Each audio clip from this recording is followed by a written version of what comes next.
I personally recorded it. And he is also immune to being hit with this thing. Something weird is going on tonight. Howdy, fellas.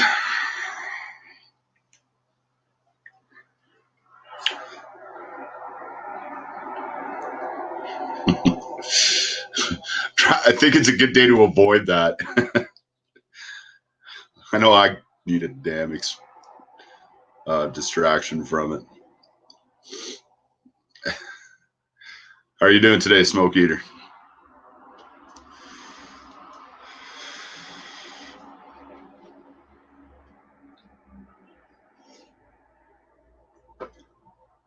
It's almost hard not to talk about it, man.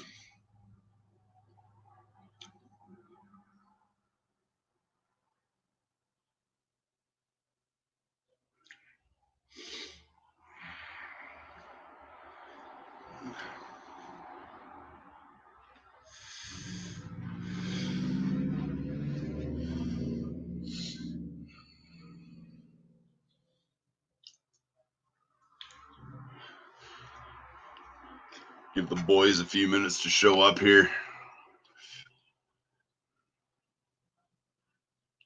Yeah. I know what you mean, man.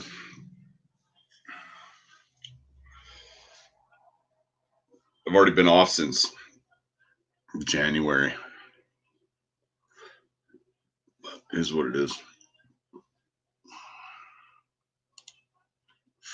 Not even sure what topic to get into today. Yeah, that was a pretty...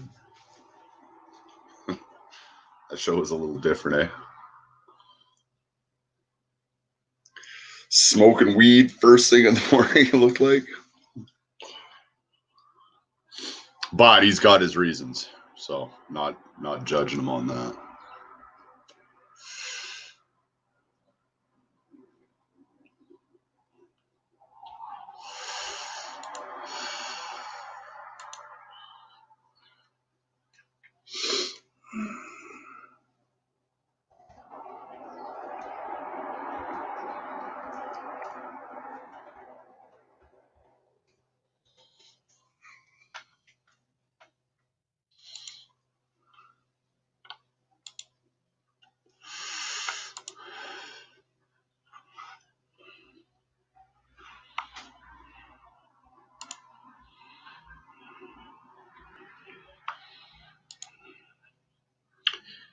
Man,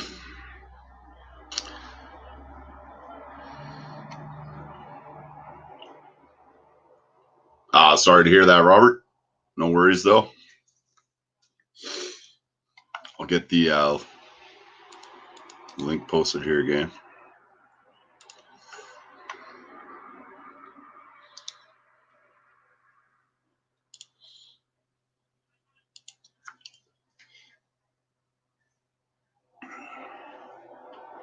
Robert, I hope you're doing well. Strange times we live in. All that.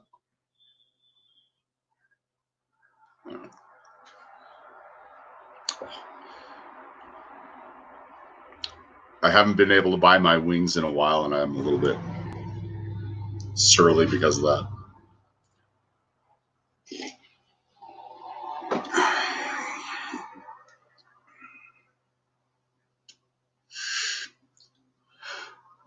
Probably just traffic, I think.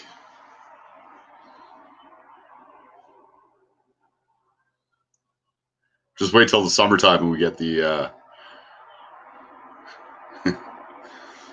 once you get the bikes and the hot rods cruising down Main Street, it's gonna get real loud.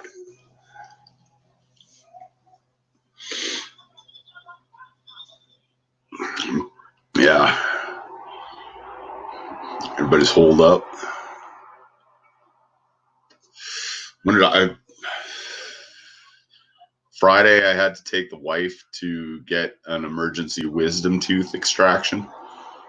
So that was half a day out, and didn't see a lot of people. 59. Honestly, I haven't filled up in a while because not really going anywhere. I think last time I put gas in the truck, it was like 82.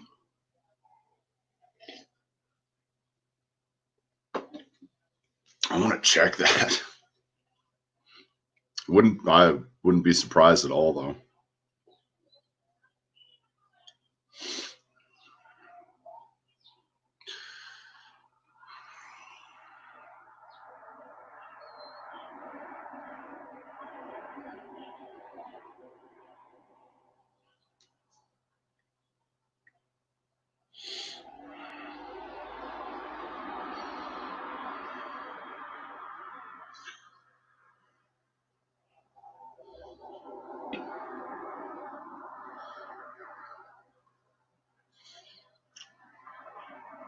Yeah.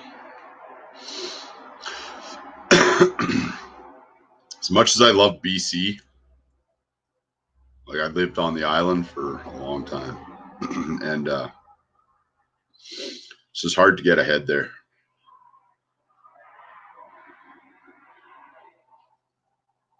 It's beautiful.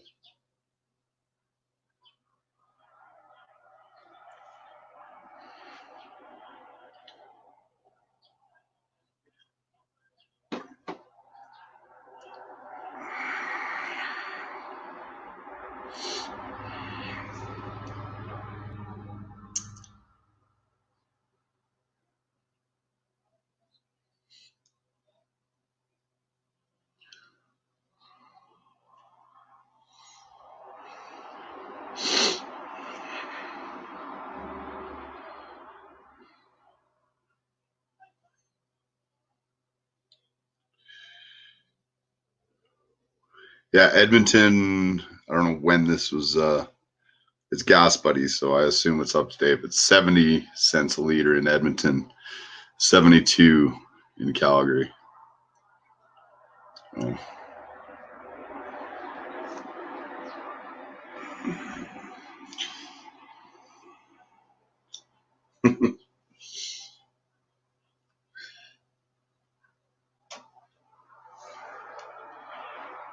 Yeah, Chi-Town, California. Good to have you along, mate.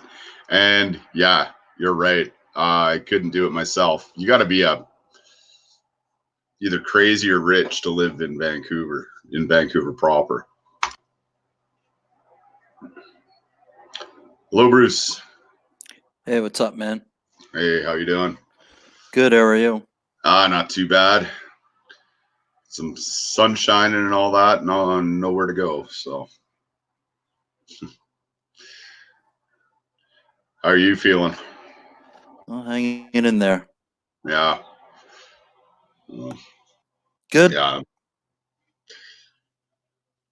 We're yeah, haven't really got a topic on yet. Just talking about life. Seeing if anybody else is going to show up. Yeah, I may have to pop on because I'm hearing myself over and over and over again. Are you? I wonder if that's me, man. Try that. I had the TV on in the background. I don't know. That's hard to even come up with anything to talk about at this point that we haven't already talked about. No new watch news, except for places not happening.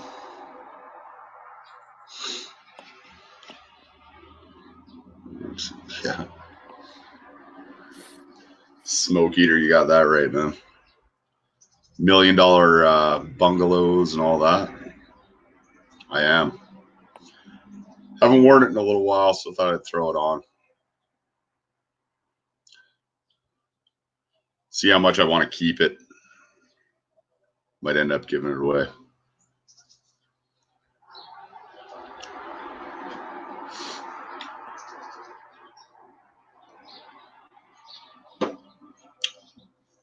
Royal Oak Silver.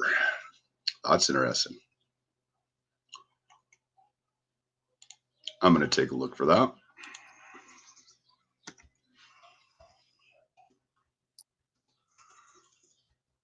Is that silver dial or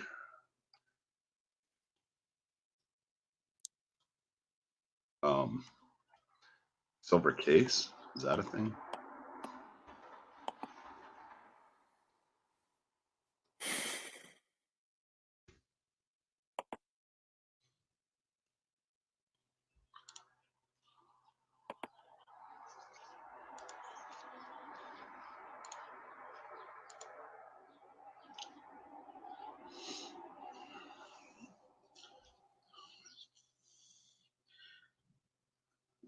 Five.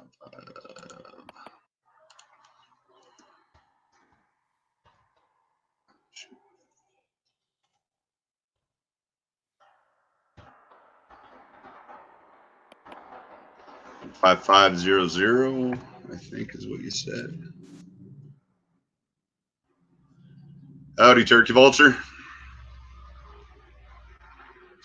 How are you doing, mate? Vulture.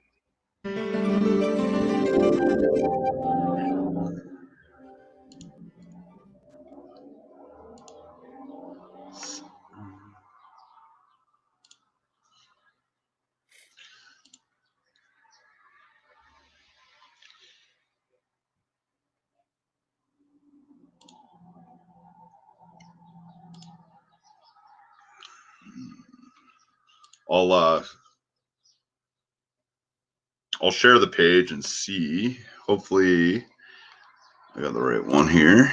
And if I'm on the right one, just please let me know.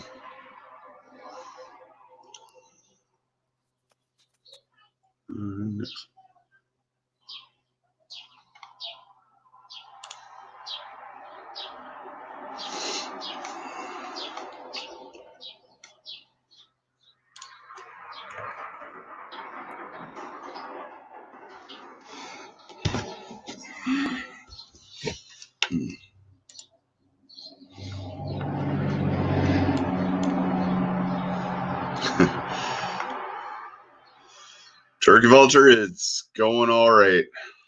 How about yourself?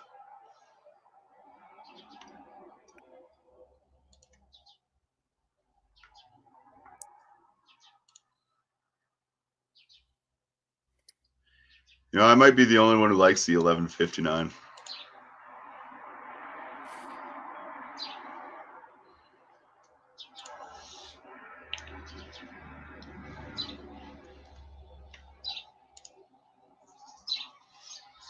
Oh,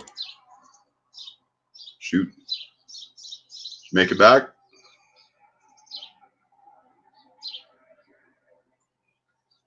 Oh.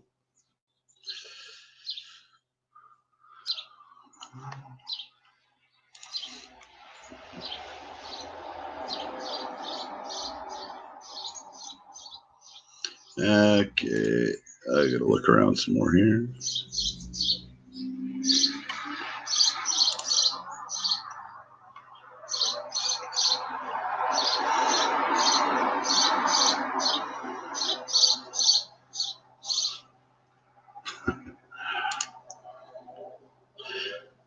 Hanging in there, good to hear. All you can really do anymore, eh?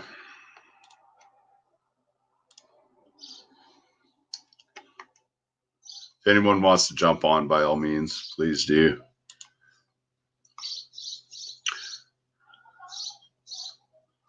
Because I am not sure which one I'm looking for here.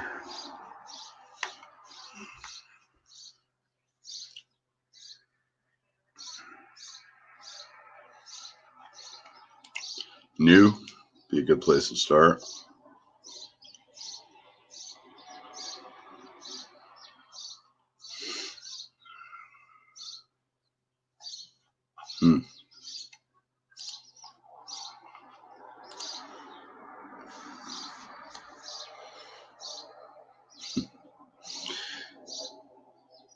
Are you back, bud? I'm back. All right. Yeah, sorry about that. I kind of surfing along and didn't know. Yeah, I'm hearing a delay. Are ya? Yeah, I don't know what else to say. I thought maybe it was having the TV on or something in the background. Oh, we have Thomas. Hello. Hey, man. How are you doing? Hi, guys. Can you hear me all right? Yeah, not too bad. I think, I don't know, I think there's just general issues with all this, with any live streaming lately. Like people having audio issues. I don't know if you guys can hear me okay or not. But stop sharing that for a second here. Yeah, I'm trying a different method today. I'm coming over my desktop, so I've got a bit of a delay as well. So I might go the old-fashioned way and go over my phone. Okay. Yeah, no worries. I don't think it's just us. I think it's pretty much everything in general is I don't know, maybe it's overloaded because everyone's online. I don't know. Everybody's just doing the stay at home playing on the internet thing these days.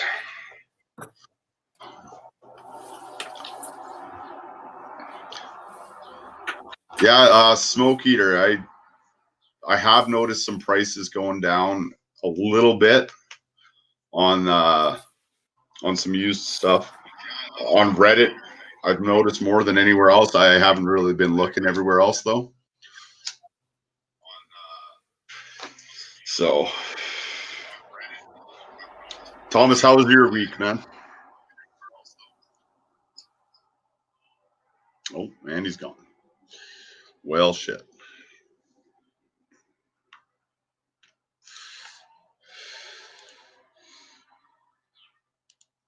Give it another try for a bit here and see what happens. Hey. Hey, man. That sounds good from here now. Yeah, I had to turn off the the sound in YouTube before I hopped on StreamYard. I figured it out. Oh, okay. That's why I was hearing you and then Thomas and myself over and over and over again. Yeah. One of these days we'll figure out how this is all done, eh? Yeah, exactly. Exactly. So how you doing? Not too bad. Yeah. A little stir crazy, but yeah, I'm just starting to feel that way, and it's only been a couple of days for me. Yeah. Hey, Turkey Vulture, Junior Johnson, Smoke Eater. Anybody else who's there who I didn't see? How's it going, guys? Hope everybody's doing good here. Yeah. Hey, Thomas. Hi, Blue Shirt. You all right, mate? I haven't got that delay now, so that's a bit better. I'm on my phone now, so doing it the old-fashioned way. You know what it was for me, Thomas? It was I had to mute YouTube before I jumped into StreamYard. Oh, right. So you're getting double delay. I was getting a double delay, but now it's good. Yeah, everybody sounds really good right now. Good stuff. Yeah, how you feeling, my friend? Hi to everyone. Yeah, not too bad, not too bad. Just had a bit of backache on Friday, Saturday, but I'm due to get a doctor's appointment, but they said it's going to be 3 to 6 weeks for that, and God knows how long it's going to be now with the coronavirus delay. Everything's going to be set back, yeah. Oh, sorry to hear that, my friend. Sorry. Hey, Nico. Yeah. What's up, man? Hi, Neo. You all right, mate? Pretty good. How's it going? Hey, Neil. Good stuff. How are you doing today? I'm okay. You know what I've noticed, though? I have all the alerts turned on for your channel, and it never tells me that you're on live. Like, and even like when I go to YouTube and I go to my subscriptions page, it wasn't until I actually did a search for you that I saw that you were on. Like, you don't even show up. Yeah, I don't know, like if there's something you need to do on your side to publish these things. I have no idea. Maybe. Like I set the what I thought was. I the got half-hour notification. alert. Yeah, no, I got a half-hour alert too. You know, Neo, that used to happen a lot with me with Clive and his live streams.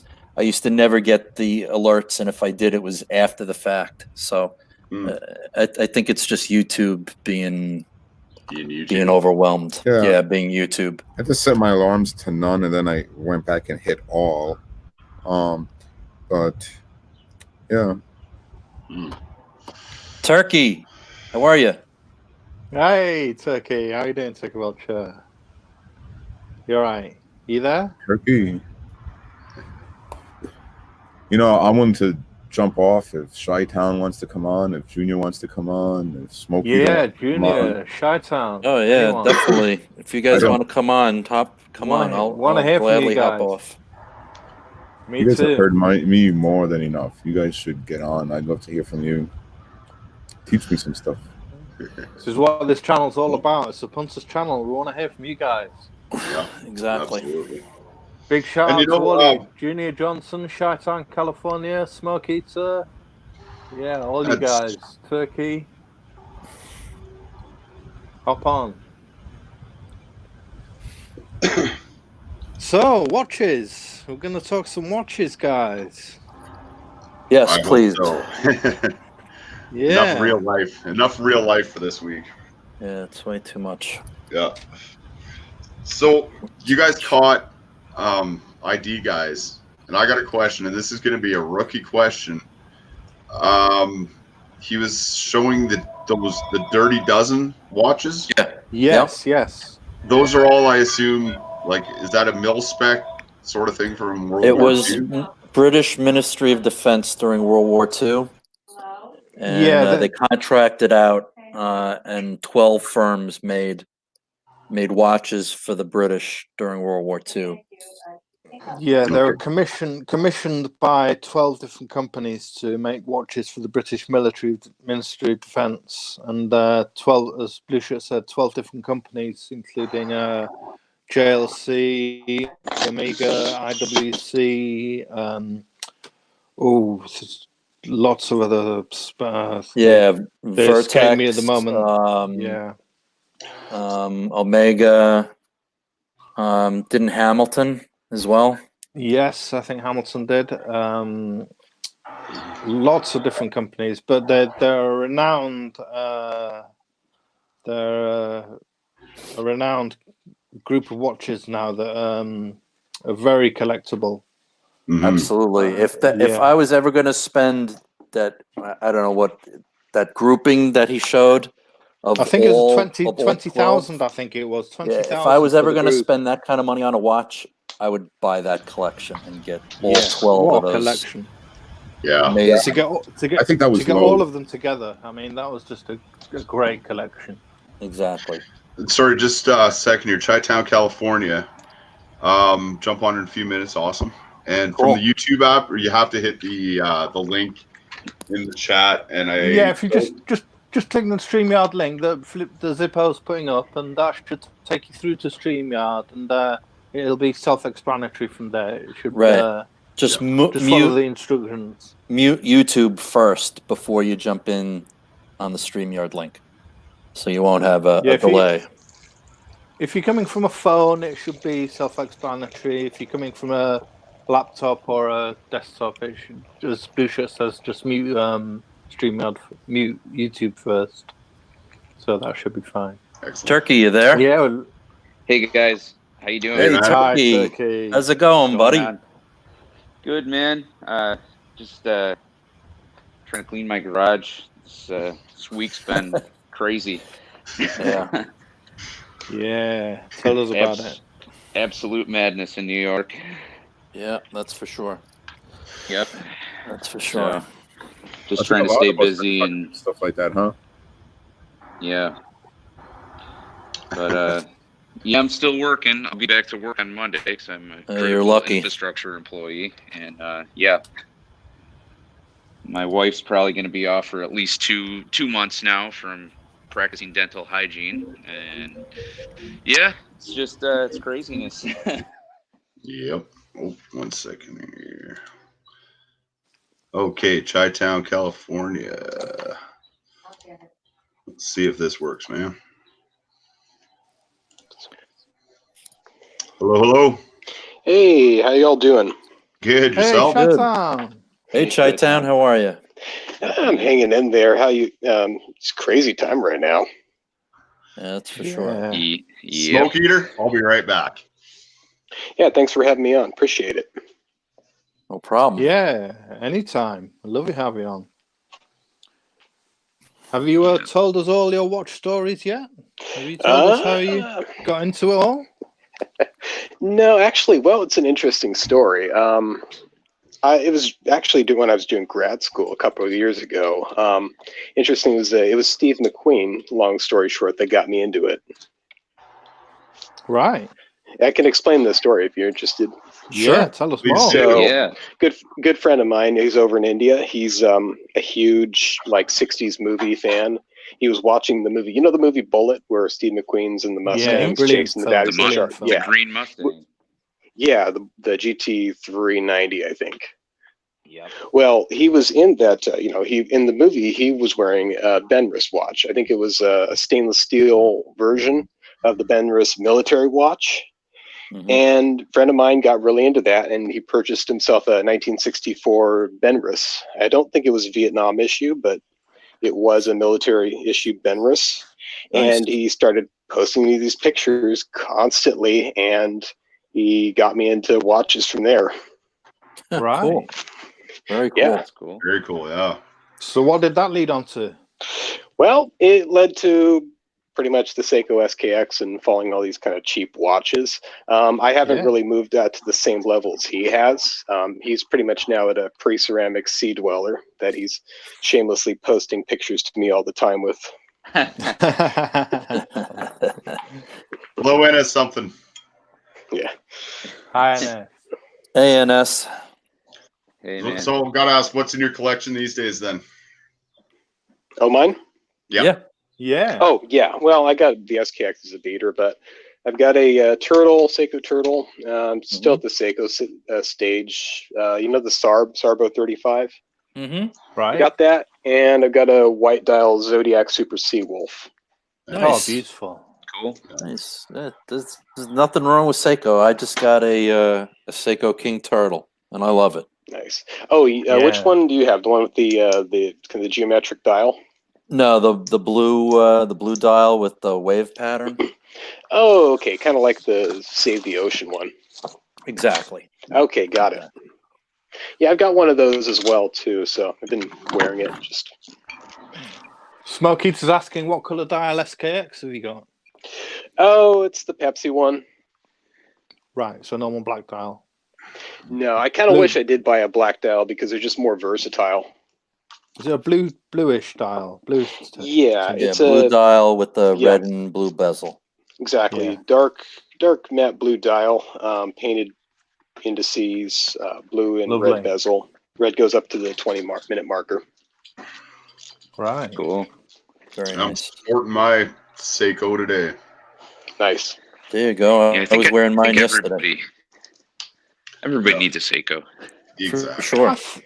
I think have I at saw least one one. of you. I think I saw one of your wrist shots on ID Guys stream, Shaitan. What were you wearing on that? I can't remember. Oh, well, the first one I was wearing a Timex M79, and then the second week there, it was the Zodiac. It's the white dial one with the blue Velcro strap.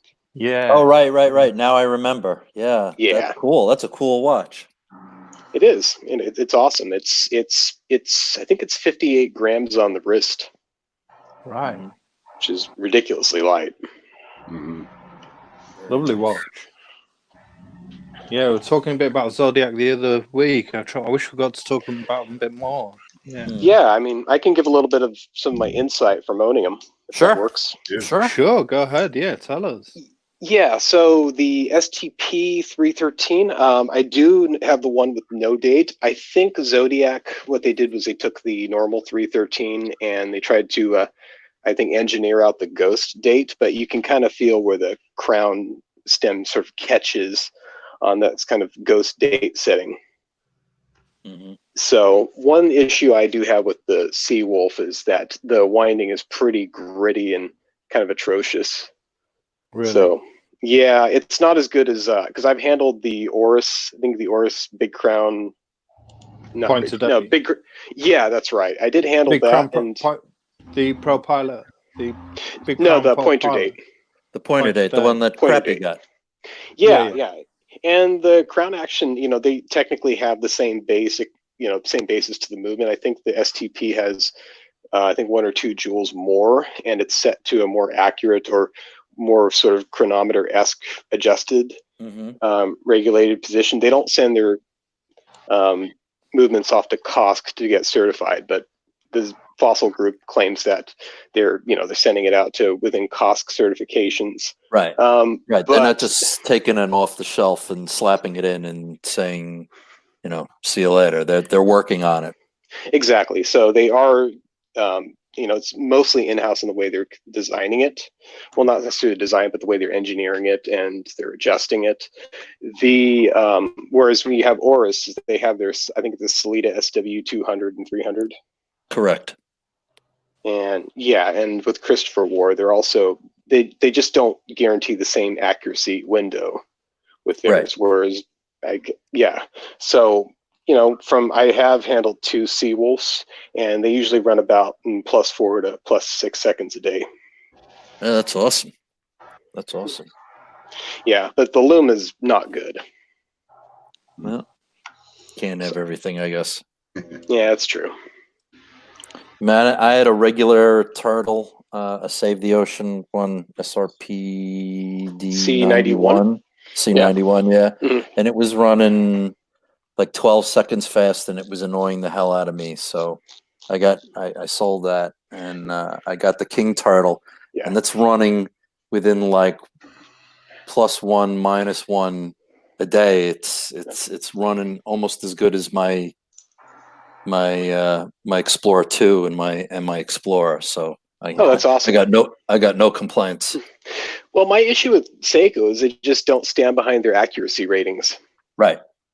You can get a good one or you can get a bad one, and you can get everything pretty close to perfect, or you can get badly misaligned chapter rings, badly misaligned bezels. Luckily, the one I got is pretty close. It's just a shame that they can't. In all the years that they've been churning out watches, they still can't get that right unless you go up to a $3,000, $4,000, $5,000 Seiko, and that I just can't see spending that kind of money for a Seiko. But that's just me.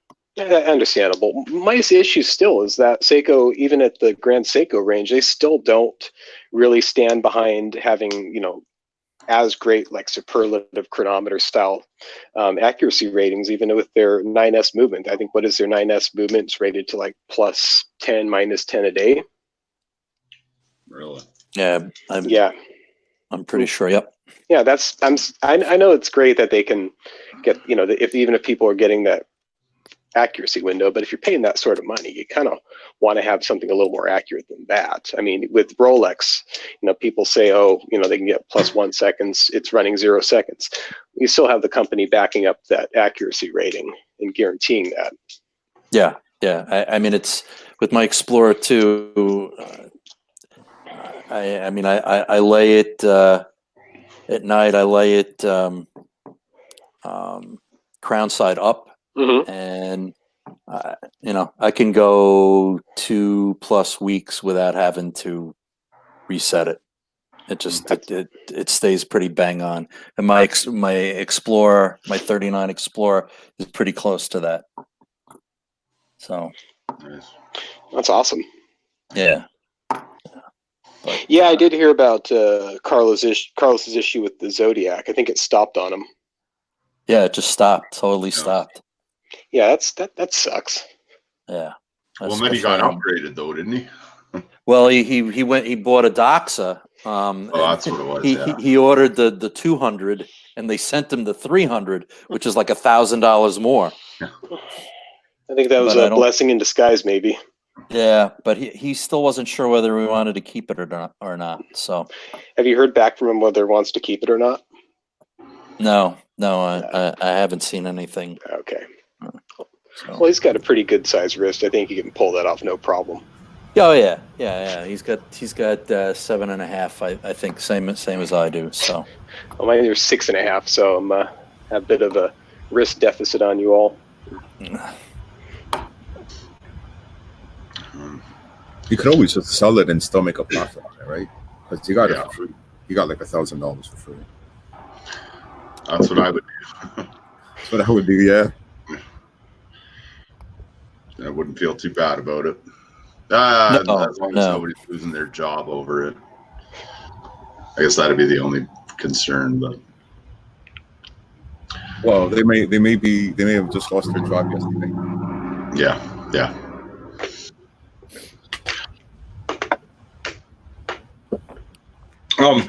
So we were buying watches. Pardon me? Is anybody seriously looking at buying watches these days? Does people have the energy to be like, yeah? No. Yeah, no, not without a job. No, not this time. I have noticed that a lot of the watch retailers like Watchbox are putting sales on though. Watchbox and Watchfinder in England, and I'm getting inundated with emails from everybody. I'm getting emails all the time saying watch sales. You know, Watchbox in Europe and Watchfinder in England are definitely hitting hard out with the emails. You know, I noticed that European Watch Co. or something, whatever they're called, for like the last 2 weeks, they've had 2 FP Journe Chronometer Blues for 57,000, and when I looked either today or yesterday, I can't remember when, they dropped down to 47,000. Yeah, which I think it's like still overpriced. I think it's about like 37 is kind of what I've been seeing it at. Yeah. Everything's starting to slowly come down. Nautiluses have dropped between 10 and 20,000. That's just because nobody, unless you have a large cash reserve, nobody's, going to go outlay that kind of money right now. Yeah. But everything's so up in the air. What do you guys think about potential Panda Black Dial ceramic Daytonas coming down? I'm kind of skeptical about how much they'll come down from people who own them because, you have to spend so much money already, and I'm sure a lot of people who are buying them are already pretty well heeled. I just think that anything to do with Rolex, you can throw logic and what you think right out the window because they just defy, normal logic. I don't see them coming down that much in price. No. Well, I mean, they really skewed people's perceptions about how much a watch can be an investment too. Right.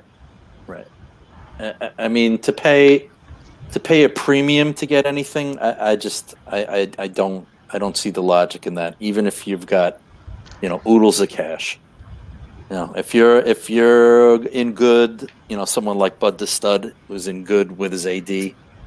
And they call and they're offering you something really nice at retail, then, and if you have the cash, then you jump on it. But to pay a premium, there's no way, the Nautilus is a 20-something $1,000 watch. People are paying 50, 60, 70 grand for them. That's insane. Well, you can buy a Patek Philippe 5170, that kind of something like that for the price of a 5711 gray market. Right.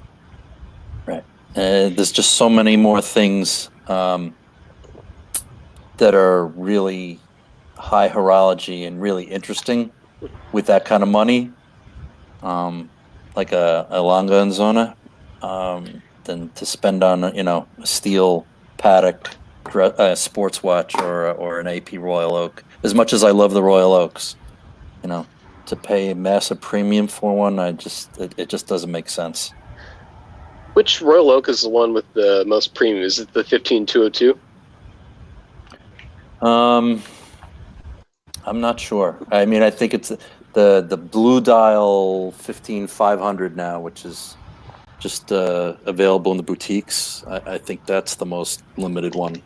because it's the one that's in most demand, and you know, they don't make that many of them. But I could be wrong. Okay. And that's something. Yeah, we- is there a way? Yeah, we should get Ennis. Ennis, if you want to jump in, man, just let me know and I'll pop off because Hey, I could jump off because I could start eating and I can listen to you guys while I'm eating. Well, I can pop off myself and let you all take care of that. No. Sure. You stay there. All right. You stay there, Chi-Town. Okay. Neo, enjoy your lunch or dinner or whichever it is you're having. Maybe breakfast. Yeah, Neo, enjoy your meal. Yeah, Good and to it's hear something from you. I'm wondering if can you track prices on Chrono 24, or do you just kind of have to be paying attention? So I have not done that yet. Well, I usually look at recent closings or ended listings on eBay. Mm-hmm. Yep. That's a good way of doing it. But yeah, no, and if someone does the same thing I do, I bookmark a lot of stuff. Hey, there he is. There's the man. Hey guys, What's up, NS? nothing much. You're Just right. yeah, receiving all the kids' stuff for school for the next week. Readjusting to life at home, but I hear you. yeah, no. You guys were talking about prices. I think the best way is to when you click on an item. I forget where you click, but you can see the pricing history. Mm-hmm. But if you want to be able to track it over time and see when it changes a lot, take items from sellers you like and put them in your what they call your notepad, I think is what it's called. Mm-hmm. And you'll actually get alerts when it's when it goes down in price or goes up in price. And vintage stuff has been dropping like crazy over the last week. Really? There were 3 vintage Vacheron watches that I was looking at, and I think all 3 of them. These are not expensive things. Well, they're not. They're relatively inexpensive for that kind of watch, right? We're talking about stuff that's in like the 11,000 Canadian range. So I guess like 7,000 US. They all went down by about 3,000 Canadian over the last week. Wow. So they all basically went down by I don't know, 25%. I was looking also I've been looking for a long time at smaller brands like Piquinier, which is a French brand. And that one went down by 20% as well. And this is the beginning, right? Right. It's only the beginning. Yeah. And look, I would be very, very weary about even buying at MSRP right now for Rolex. Right. Yep, I agree. It's I think unfortunately a lot of people are still living in the bubble, but it's and I totally agree with you that it defies reality completely. It defies common sense, but people are still living in the bubble, right? People don't understand that hard times are coming, and we're headed towards a time when you will be able to get a discount on a steel Datejust. Right. You probably will be able to get a discount on an Explorer 2, an Explorer 39. Those times are coming. Right. You're not getting a discount on a ceramic Daytona. No, but how long before? Here's the thing about the ceramic Daytona, right? If you get to a point where you can put your name down and get a call within 6 months, are you going to be paying a premium at gray dealers? They'll go by the wayside eventually. Well, not entirely. because anything that you can get easily, right? You're not going to be paying a premium at a gray dealer. Like I remember 2 years ago, I talked to the guy at DAD here in Montreal about Rolex. And he told me, this is without any purchase history. Back then, 2 years ago, he told me, you know, you want a sub, put your name down, you'll have it in like 2 months, right? You want a Batman, put your name down, you'll have it within 9 to 12 months, right? And it was like a certainty before like things went crazy. So it's not like the uncrazy times are 20 years ago. I mean, who was paying a premium on an Explorer 2 years ago? Right. Nobody. Yeah. No, agreed. So back in the day, what was it? 20% you could ask for on a date just? I don't know, but when I talked to that guy at that AD, he made it clear back then that pretty much everything in the store, except for GMTs and subs, right? Daytonas, everything was, 20% was fair game. And that's, without purchase history, without buying 2 watches, without going in and saying, okay, what do I get if I buy like a watch for myself, a watch for my wife?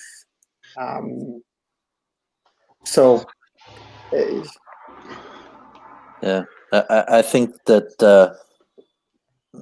the way the world is moving right now, just hold what you got for the time being, and see how things go is the most prudent thing to do. Yeah, I 100% agree. Yeah. Smoke Eater is saying flippers / independents pricing will drop first, then gray market.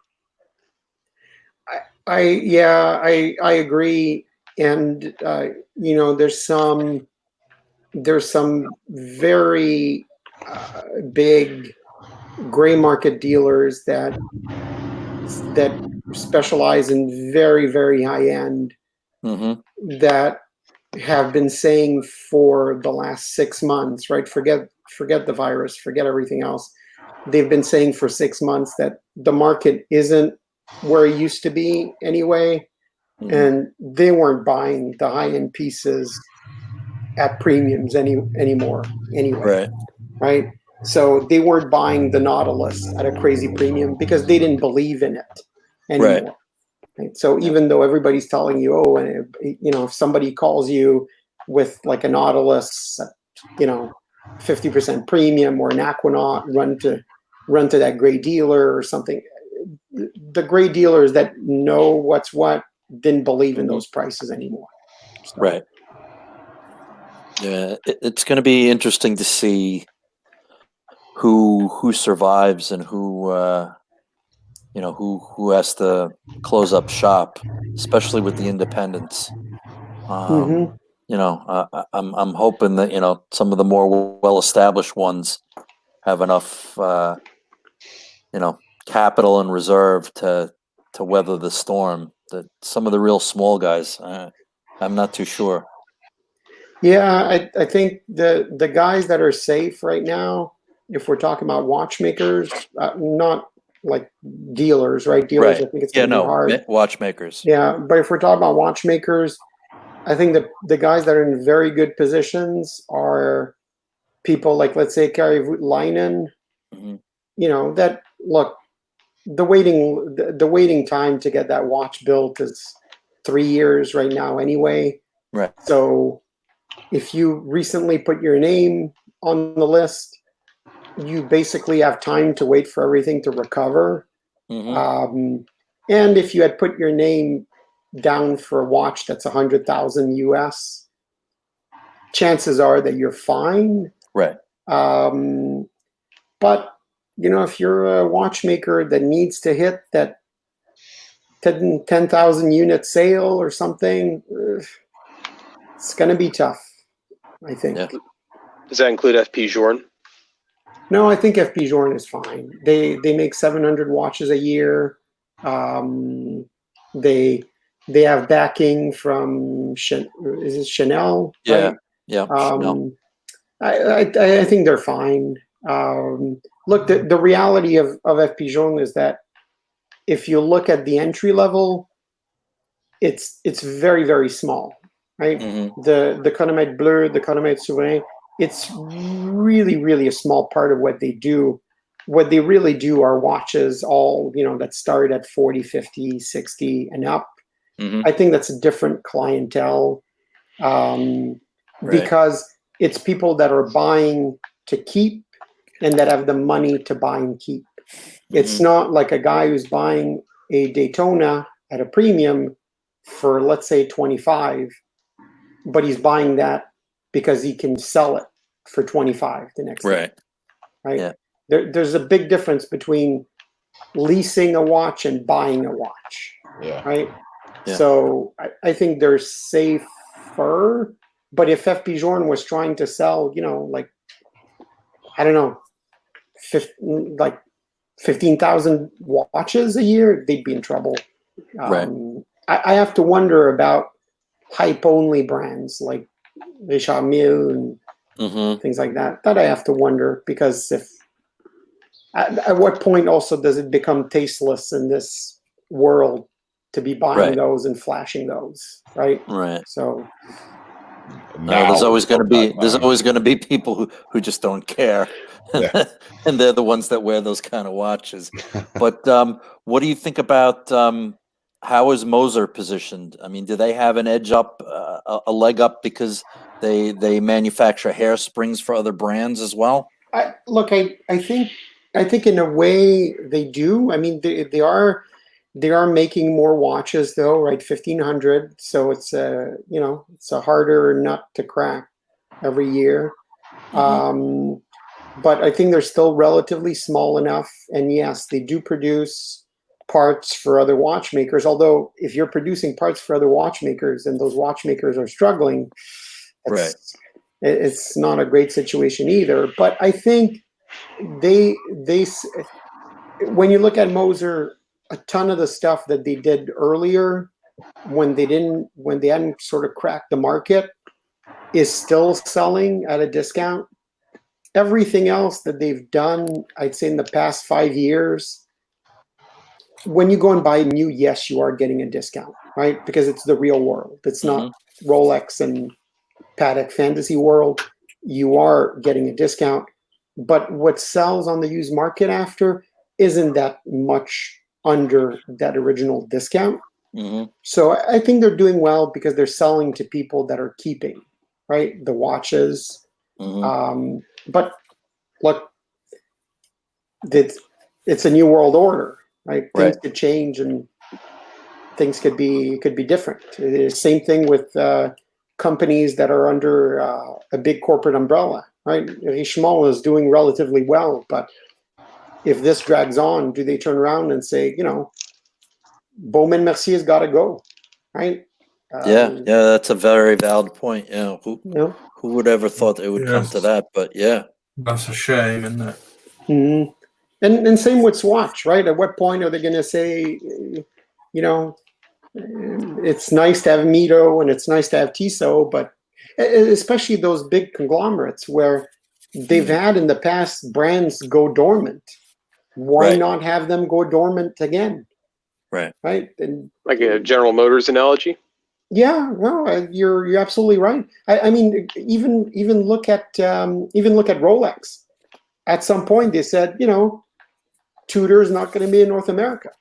Right. Tudor isn't going to make 100,000 watches a year. Tudor is going to make half of that just for the European market. Right. They did that in the past. Yeah. You couldn't get Tudor here for a while. Yeah, Tudor in North America is a recent thing, right? Wasn't that? Didn't they come back with the original ETA Black Bay, right? 2012, I think. Yeah, 2012. Yeah. Wow. Yeah.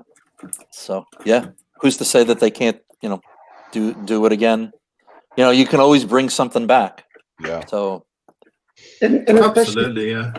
especially some of these smaller brands and the big conglomerates, right? It's not, they're not all like JLC and Vacheron, where they're still in like their offices from 100 years ago, right? Or at least on the same site, the same Right. land. I'm sure, you know, something like Nido, you could completely shut down their offices and nobody would notice, right? So Like yeah, Neo- maybe. Like Neo saying, they are one of those brands that's just hasn't broken into North America yet, right? Well, they don't Mhm. sell here even. Not Yeah, much. and Neo, you're absolutely right. It might not be that it might not be that they get shut down completely, but they might just go back to being a regional thing, right? That's a big possibility as well. Smoke Eater was saying he had to buy a Tudor Prince Day date in Singapore 10 years ago because it wasn't available here. Wow. Right. And you brought to our attention a while back the company Romain Jerome NS. You said they went out of business. Yeah, they went out of some business. of their watches. Mm-hmm. Do you know why they went out of business? So Romain Jerome, and there was another company that had the same financial background. I forget the name, but they had been struggling for a while, and I think it's Saudi or from the Emirates, somewhere in that region, a fund or a business person, you know, royal family, whatever, invested money. And you have to understand that these people that are, you know, these billion-dollar foundations or investment funds or whatever, also have limited funds at some point. And they just decided that they couldn't keep pumping money into the company. And, you know, one day it's the same as a tech company, right? One morning they got a call and said, that's it. You're not getting money next month. And they just had to shut down. Right. They ran out of cash. Yeah. A lot of these companies are companies that are not running on like a positive balance sheet. Right? There's cash coming in every quarter, being pumped into it, keeping it alive. Exactly. Same thing with Parmigiani. You know, there was a great article in, I forget the publication, but it's in French, a Swiss publication that was talking about the Sandoz family foundation, right? That owns, I think, like 75% of Parmigiani. The rest is Hermès. But they were saying the whole family is tired of the foundation losing so much money on so many things, right? They're losing money on museums, on, you know, tourist things, on watchmaking, and there are things that they're willing to lose money on, right? Charitable foundations, museums, things like that. But then they look at Parmigiani, which would be, I think they would be like Vaucher would be really profitable if Parmigiani sold like 30,000 watches a year. Right. And I don't think they've ever cracked more than 3,000. Okay. So, yeah, it is a billionaire's family trust fund. But, you know, you're a billionaire, you see an investment that's losing tens of millions of dollars a year. At some point, you're like, you know, tens of millions hurts anybody, right? I don't care who you are. For sure. And Neo's got a good point here. He's like, let's see which companies don't survive this. He said, I'm worried about Fortis and Dodin. Yes, those small companies, it's, you know, it's going to be rough. And one thing that people don't understand is it's going to be even rougher when, look, everybody's sort of stopping production now, right? Yeah. But across the board. Yeah, but what happens if this drags on many, many months, enough that new models come out and there's tons of inventory? What happens to a Fortis when Swatch is flooding the market, the Joma shops and everything with, Mitos, Longines that are better than those Fortis. Right. At cheaper prices. Correct. Right? Because they just want to get that off their books. Right. Besides the fact that they're going to dump stuff to the gray market as well. Mm-hmm. But didn't Dodan they just came back into being because they were dormant for a while, weren't they? Or were they always have they been continuing production? I don't know. Because I know they were one of the one of the manufacturers along with Breguet that was involved in that Type 20 contract to the French Navy. I mean, they must have been dormant at some point because, they're French, right? And at some point, Piguet was the last French watchmaker, right? So they must have been. Yeah. What about Breitling?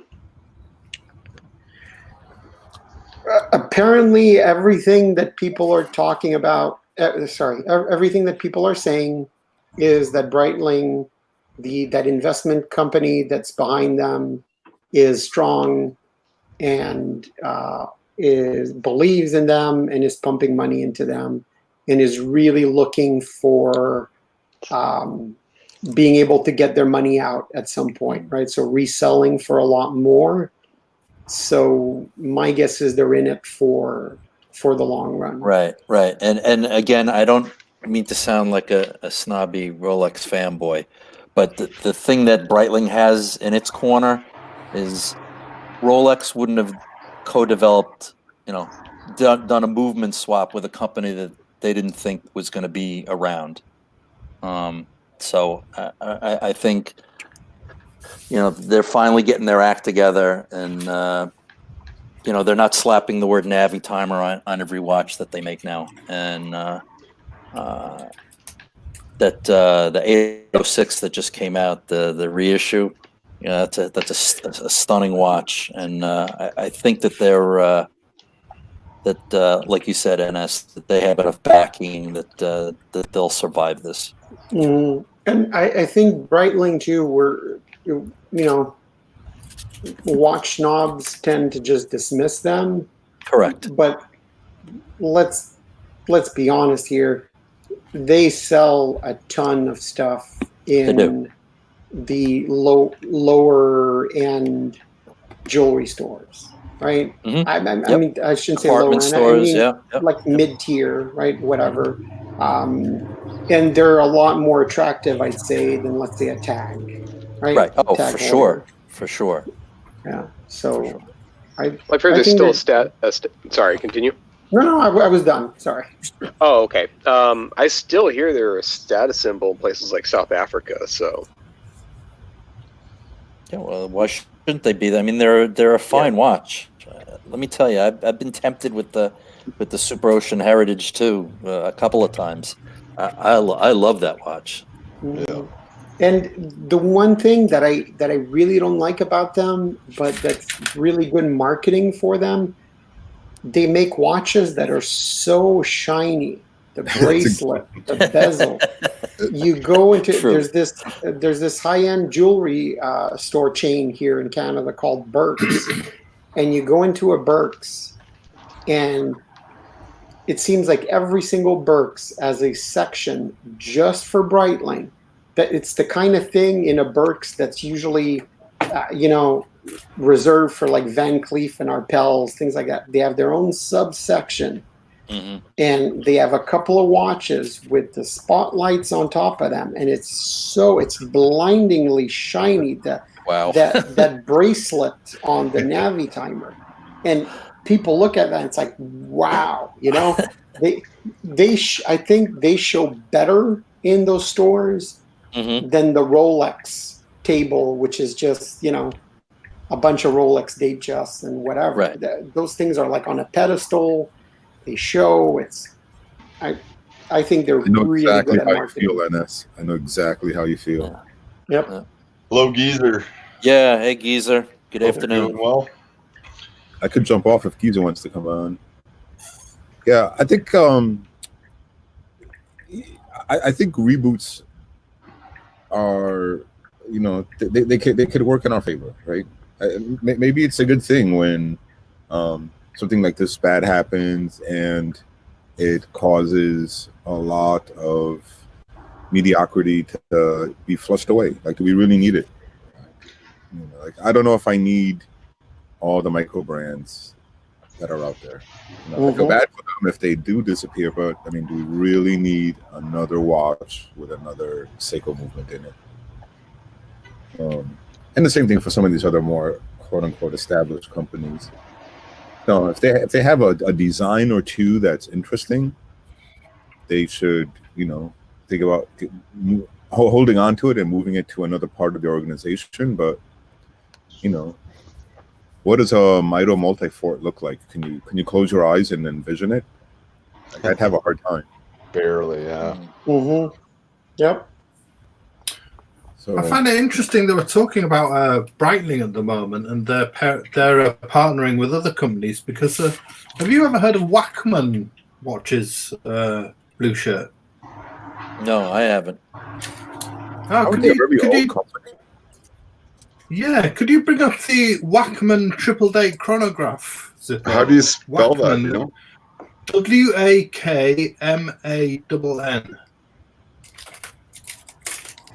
So Wachman were 1960s and 70s classic chronos from the Wachman Watch Company of New York City, of all places, Blue Shirt. Okay. As an importer manufacturer of high-quality timepieces, the Wachman Watch Company, founded in New York in 1946, and became known as experts in the world of chronographs and multi-purpose timekeeping. At the time, the US had increased duties on imported Swiss watches, which opened the door for Wachman to partner up with Breitling. And Wachman would receive a batch of nearly completed watches from Switzerland, which they would undergo final assembly before being sold under the Wachman name. Yeah. So beyond rebranded watches, Wachman also supplied timekeeping devices for the U.S. Armed Forces, U.S. government, commercial airlines, and radio and television studios as part of their Breitling relationship, which I found quite interesting. Yeah, The company that is cool. Yeah, the company was later purchased by Breitling and absorbed into the larger and more successful umbrella. So these Wachman triple dates were one of their complications, which was similar to ETA, similar to the ETAs today. And Valjoux supplied the majority of the watchmakers with base movements, which were modified and embellished to each brand's liking. Yeah, The triple date chrono. Sorry, Ines, yeah? No, that's very interesting. So that's exactly what also Waltham Hamilton Correct. did for Vacheron and Lecoultre and Gilles Lecoultre. So at that time, the way to get around the import duties on Swiss watches was to assemble them in the US. But if you really, really wanted to get around as many duties as you could, you would also make the case in the US. So that's why, you know, the Lecoultre watches were just Lecoultre, not Gégé. And you know, there's some people that keep saying that those watches were cheaper, they were not good, but that's actually not the case. It's inside, it's the same movement and everything else. And what ended up happening is that these companies, like Waltham Hamilton, that started assembling those watches and making the cases and making the bracelets sometimes for like Omega as well, ended up being not just recasing companies. They ended up being actual suppliers for those Swiss makers for the cases and the bracelets. So they turned into real suppliers. And I think that probably also helped those relationships where they got bought out eventually by the Swiss makers, right? Like Hamilton, Waltham, all those companies. So, yeah, very interesting. Very. Yeah, so there's a New York brand you can go and hunt down, blue shirt. And, Yeah, yeah. Try and find a Whackman for your collection. There you go. There you go. Yeah. Very cool. I didn't know that. Yeah, that I never even heard of that company. What about our favorite watch dealers? Do you think any of them are going to be in trouble? Be interesting to wait and see what happens, right? I think some are going to be. Look, they're all saying they're fine, but They must be freaking out. I would be freaking out. yeah. This one little Rolex. I'm in between 4 Rolex ADs. One being Torno, which is a big retailer, and they sell multiple brands. I'm sure they're going to be fine. Hi, Rosa. But there's a small one. It's just a small mom and pop jewelry store that they also happen to be a Rolex AD. Who I highly doubt they're going to be able to survive, but who knows? Who knows?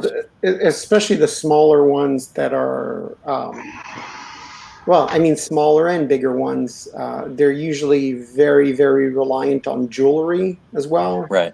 And who's buying jewelry as well. So correct. So unless these watch companies ease up on the required amount that you have to buy every month, some of these ADs are just going to say screw it and pack it in. Although I think all those requirements, that's all out the window. I think is it okay? I don't think it officially is, but I'm pretty sure it's going to be out the window. Look, it's going to have to be, or else they're going to end up with 2 stores in a country. Yeah. But you know what? A lot of the, like Automos Piguet, they're now transitioning from ADs to company-owned boutiques, and companies want to sell direct to the customer online. Mm-hmm. There's been a lot of talk within the last year or so of phasing out ADs. So maybe this is just the impetus to do that. Look, I think if you're a company that wants to phase out dealers, you're definitely going to use this as an opportunity, right? Right. But if you're not, Geese is saying there's a few Rolexes, stainless steel Rolex, in the case of a prominent AD in London the other day. So that's interesting. Yeah. Look, Geezer, you're going to start seeing them. Well, we're not going to start seeing them everywhere because everything is closed. Correct. So yeah. But when stuff reopens, you're going to see them, and this is what really, really baffles me about everything I've been hearing on social media, on YouTube. People still like running to the AD to get pieces. Really? That they don't really want, right? Like, really? How many YouTubers have we heard talk about people running to the AD to get a Sea Dweller, right? And were people actually? I always felt like 90% of people that are buying Sea Dwellers are buying them to flip them. 10% are buying them because they really want it and they really like it and they're going to buy it. They're going to keep it. But why would you go out and buy a Sea Dweller right now to flip it? The reason you're getting the call is because they called 30 people before you. Right. 30 people that probably have more money than you. Right, and they passed. Yep. Yeah, and they passed. Yeah, the AD where I got my Explorer 2, they have had for now, I don't know, 2 months, a Sea Dweller 43 that's just been sitting there, and I'm shocked that nobody's bought it. Sitting out there right in front of the right in the in the main case. And you're in the New York area, right? A fairly big risk to put that watch on and like it. Yeah. It's a decent sized watch, but it's not a James Cameron. It's not 17 millimeters thick and you know, and 44. It's I'm not saying it's not a decent sized watch, but I was just shocked that it's been sitting there. I went back a couple of weeks ago before all this nonsense kicked in, and it was still there. Yeah, Couldn't and you're going to believe tell me that in the New York area, they can't find somebody to buy it. to Correct. buy it. Yeah. That should be everything that people need to know about. Should you buy a watch to flip it right now? Right. The answer is no. Yeah. Hey, fellas, I'm going to go ahead and sign off for now. Really appreciate All right. it. Let me on. Oh, shut up. Yep. Thanks for Great Good coming to on. have you man. on, Chi-Town. Yeah, stay safe. It's been everybody. great to have Stay you on. healthy. Yeah, perfect. I'll Yeah, be happy to join you again in the future. You're happy. Yeah, with please that. do. Fantastic. Yeah, awesome. Thank you. Well, stay Take care, safe man. and Great to wash have your you hands, on. all right? Thank you. Take care. Yeah, you too, my friend. care. Yep. Take care. All the best. Peace out. Smoke Eater talking about AP, that there's only one dealer. I can tell you, Smoke Eater, that I talked to one of their previous dealers, who is it's the biggest dealer for any kind of watch in Montreal. They have Rolex, they have pretty much all of the Swatch group, all of the Richemont group, and they have some other brands. And they're no longer an AP dealership, because AP told them you have to order and sell about 65 pieces a year minimum. Wow. And That's they tough. just passed. So, you know, and this is a dealer that sells $400,000 Breguets. They've actually sold quite a few double tourbillons that are that price. And they Wow. could not sell. They thought it was impossible to sell 65 pieces a year. So they definitely are trying to get rid of anything that's not a company-owned boutique. Are they trying to send them anything other than the Royal Oak? Is that part of the problem? Like, is Well, I mean, not what else do they have that? Well, I know in the AP boutique near me that just opened up within the last 6 months. I mean, it's all code 1159s. Up in every display case is code 1159s, and there were one or two solid gold 15500s, rose gold, yellow gold. yep. No stainless steel and no white metal. Yeah, And no white gold. Yep. And Smoke Eater, what you hear what Blueshirt's saying, right? There's some gold in the store. It's not just if all they were sending them were Royal Oaks. It's if all they were selling them were steel Royal Oaks. Yeah. Because the gold Royal Oak, it's a nice watch and everything. I know some are popular, but you're still putting, unless you're buying the perpetual calendar or whatever, but most Royal Oaks, if it's solid gold, you're putting down like, what, $60,000 for a watch with an entry-level movement in it. It's, you turn around and you go and buy a Patek. If you're not crazy about the Nautilus, you go and you buy like an amazing complicated Patek for that price. Correct. Well, I'm assuming that this is an AD Smoke Eater. They said you could pound sand for a Royal Oak. Wow. Yeah. Well, I've heard a lot of stories about Royal de Versailles, and it is what it is. We'll see what happens to them in a few months. But yeah, look, it's hype, right? I think in watches, it's all about, do you value hype or do you not value hype? And Yeah. if you don't value hype, it's a lot of money for nothing. In my opinion, I don't know as much as you guys do.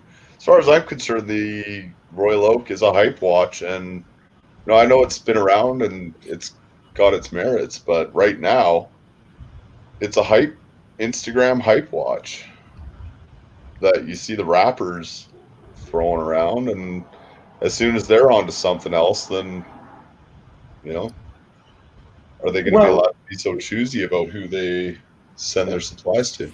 Look, I think a lot of watches are hype watches at the moment, really, aren't Yeah. they? I mean, with the Instagram generation taking over and a lot of things coming, a lot of things getting publicity, I think a lot of watches are hype watches.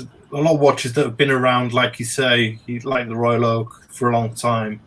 They're becoming more prominent now, and they're getting a lot more publicity.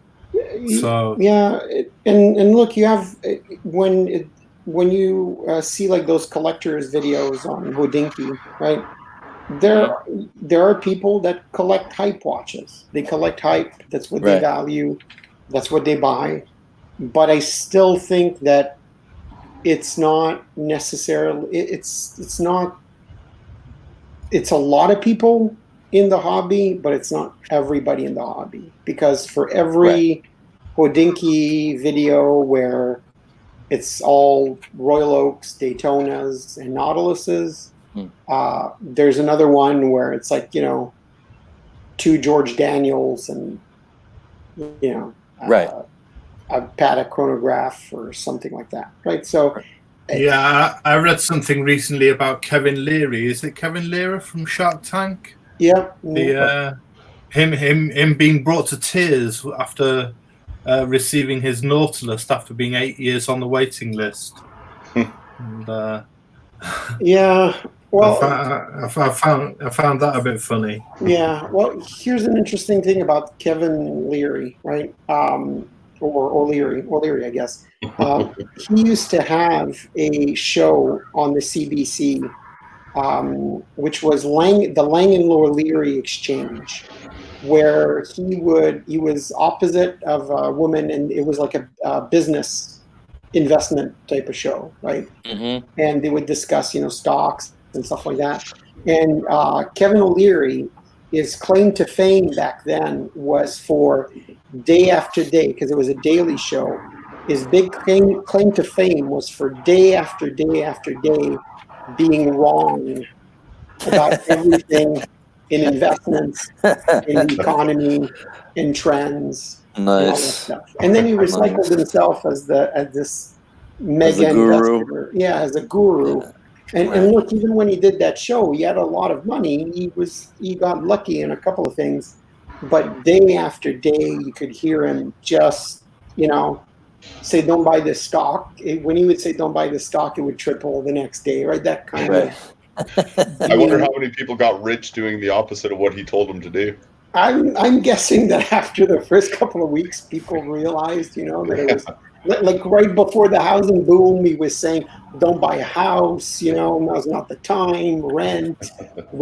And then every city in Canada, the housing boom, and it was just like, and he tried to like shock people into saying, we need poor people, and this and that. It was just really, and I don't know, he changed his tune now, and so it's funny that he's this big. He's basically the face of hype watches right now, a little bit. Yeah. But right, and he's all that pushing the nonsense that that they make great investments, and it's just it's nothing further from the truth. It's so rare that like Geezer, he was able to make a profit off of the 5711 that he sold. And God love him and God bless him for that. Absolutely. But it's such not the norm. At least for me, it just buy what you love and enjoy it. And these are just objects. They're not investments. If you look at them as investments, you're going to get burned. Even the nicest watches. I mean, one guy that makes tons of money with watches is Roman Sharf. Mm-hmm. And I think he doesn't do one video where he doesn't say at least 3 times in the video that watches are terrible investments. Right. And I go one step further, and everybody's supposedly making money on all these watches all the time. But then you have so many people that keep finding all these great deals on watches, right? So which is it? Are all these watches selling for crazy amounts? But where are these people finding those cheap subs? And so many times on Facebook you have people, like, I'm buying a house, or I'm doing this, or I'm doing that, so I'm selling this quickly, right? So I'm selling below MSRP, or I'm selling at a good price because I need to get out of it quickly. Right. I thought you could sell any Rolex double MSRP quickly when you need to get your money. And if you're talking about like Geezer is saying, back a couple years ago, before all the hype, and you went in and you got it and you picked it up at retail, and then you enjoyed it for a while. He said he fell out of love with it because of all the hype, and then he sold it and made a healthy profit. I mean, that's amazing. That's the way it should be. But again, to sink money in like that and hope that the hype continues on, and you're just looking at a disaster, in my opinion. If you ever seen Roman Sharf at any of the trade shows, he's hammering on guys for prices and buying 5-6 at a time, more than that probably. So the low margins, high volume is his way, right? Yeah. Hey, Carlos, how's it going? Hello, Carlos. Hey, Carlos. Hope you're doing well, man. To go back to these Romain Jerome pieces, because you really got my interest for these NS when you mentioned them. I wondered if you could bring a couple up, Zippo. Sure can. Yeah, I'd say if anybody's interested in Romain Jerome, though, I'd wait a little bit. My guess is that with the current crisis and everything, the bottom's probably going to drop out of that market over the next couple of months. Romain, that's Romain. Romain.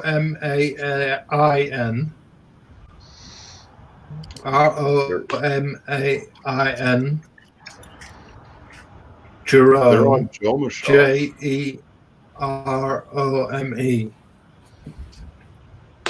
Yeah, and yeah. Where are they based out of, NS?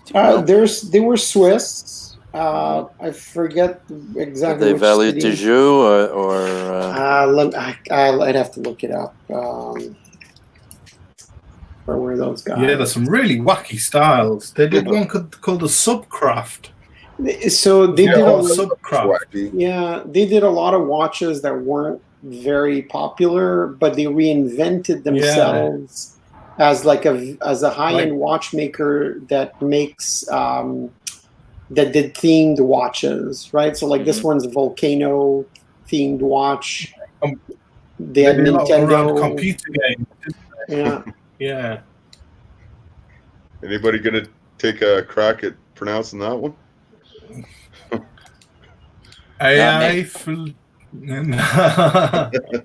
I'll pass on that. There was one called the Romain Jerome Subcraft, which was interesting. They were in the Canton de Vaud, so really in the eastern part of Switzerland.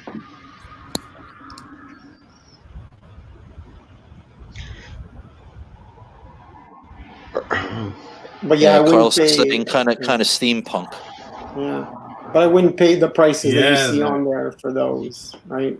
No, the wacky designs. Yeah. What is this, Joma Shop? Yeah. Yep. My guess is that by the end of the year, going prices will be at most 50% of what you see. Wow. On here. Wow. That's crazy. Are they saying this has a piece of the Titanic in it? Is really? that their deal with these? Is that Junior Johnson, to answer your question, yes, they will be rare, but you have to understand that they were not a very hyped or loved brand to begin with, right? No. So it's like if, you know, it's like those ERA Chinese tourbillon watches, right? If ERA folds in the next couple of months, yeah, technically they kind of are rare because they only made a few thousand watches, but like, who cares, right? Right. Rare So- doesn't necessarily equal valuable. Yeah. Could you just take a look at the Romain Jerome Subcraft? Zippo? Kind of fascinated by these old Atari style. Yeah, these Space Invader ones. They're wild, aren't they? Too bad you can't actually play the game. Yeah. You need a haute lance if you want to play games. You need a haute lance. I don't know if you guys saw those watches. No. No. These reminded me of the Earworks that Neo was so fond of. Yeah, it's like the early work or the early MBNF were like that. Right. That's definitely funky. That's for sure. Mhm. And these have a retrograde jumping hours and minutes, a titanium case. These only 99 pieces of these made, but I noticed on the and they were selling these. They said that the retail price was 28,500 Swiss francs, and they were on sale for 7,900 Swiss francs. Whoa! Wow! Which just shows you what the kind of knockdown they're going for. I don't know if you call Watchbox and right now with the state of the market, and you offer them like far less than that, they might say, "How soon can you wire the money?" yeah, exactly. We've got to make payroll this week. Can you wire the money today? Yeah. Yeah, and they're running a skeleton crew as is, aren't they? Mm-hmm. Is Rat number 1 still working for them? Who? Sorry? Rat number 1, does he work for them? I think so. Yeah, I think so. Yeah. Yeah. And there's another one called the Spacecraft as well, which was a similar one. Spacecraft? Yeah, this is a subcraft. There's one called the Spacecraft. I'll be right back, guys.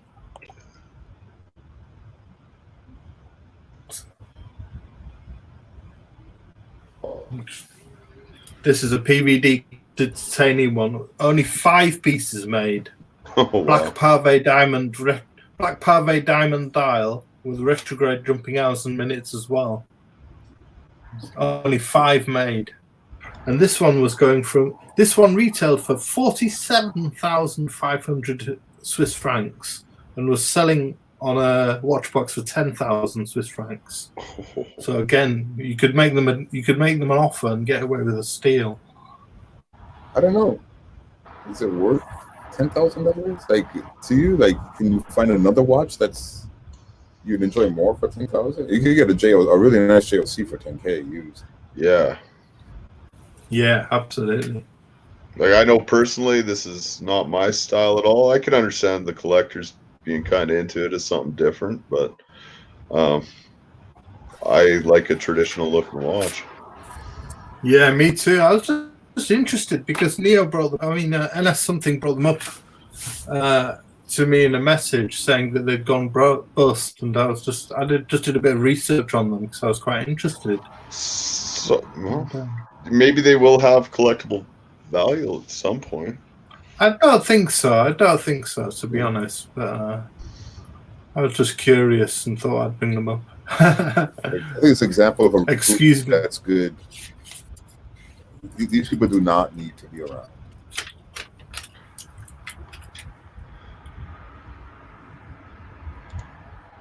It looks like it. We can move on to some else. Seeing as Carlos is in the chat, I looked up something. He was saying he was thinking of buying a Submariner for his son and for his son's graduation. And I looked at the perfect Submariner for him to buy for his son. It's the Rolex Panama Canal Submariner. If you want to look that up, Zippo.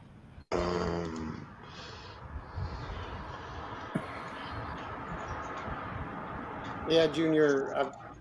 You know, it's a company that had like absolutely no identity, and that was trying to do stuff that other companies were trying to do, and I think their whole the whole like Space Invaders and themed watches just started like late in the game. So yeah.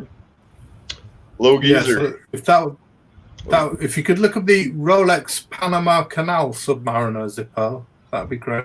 Hi, Geezer. Panama Canal Submariner. Hey, Geezer. How are you all? Hi, Geezer. You all right, mate? Good. How are you? Yeah, not so bad, my friend. Good. Am I sharing that? Nope, not yet.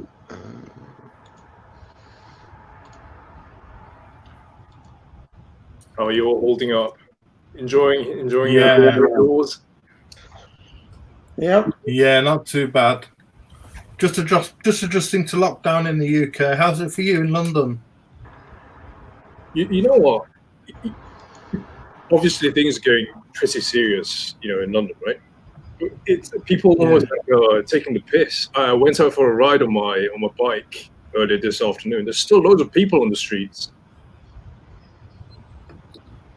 Yeah, I saw people on the news and they're interviewing them, and they were saying they interviewed a lad and they said, "What are you doing out on the streets?" And he said, "Oh, I've got nothing to do. I've got nowhere to go. I just thought I'd come out and go to my mates." And I thought you should be inside, mate. Exactly. Yeah. I read an article that in a lot of countries the police are starting to use drones with speakers, and they're yelling at people that are outside through the drone. Really? Yeah. Like, what are you doing outside? Get back inside. Unreal. Yeah, so this Panama Canal Submariner was 75 numbered pieces made in 1999 to commemorate the transfer of the ownership of the canal from the US to Panama. You can see the bottom half of the dial features a Panama Canal logo instead of the depth rating and chronometer certification markings usually found on a sub. One sold in 2008 for $75,000. The two-tone version recently went for auction on March 10th with an estimated value of 25 to 40,000 Swiss francs. So, Carlos, if you want to buy your son a nice present, there's one going up for auction soon at Sotheby's. Yeah. So now we're on subs now. $75,000 Panama Canal subs. Yeah. Wow. That's different. There you go. Well.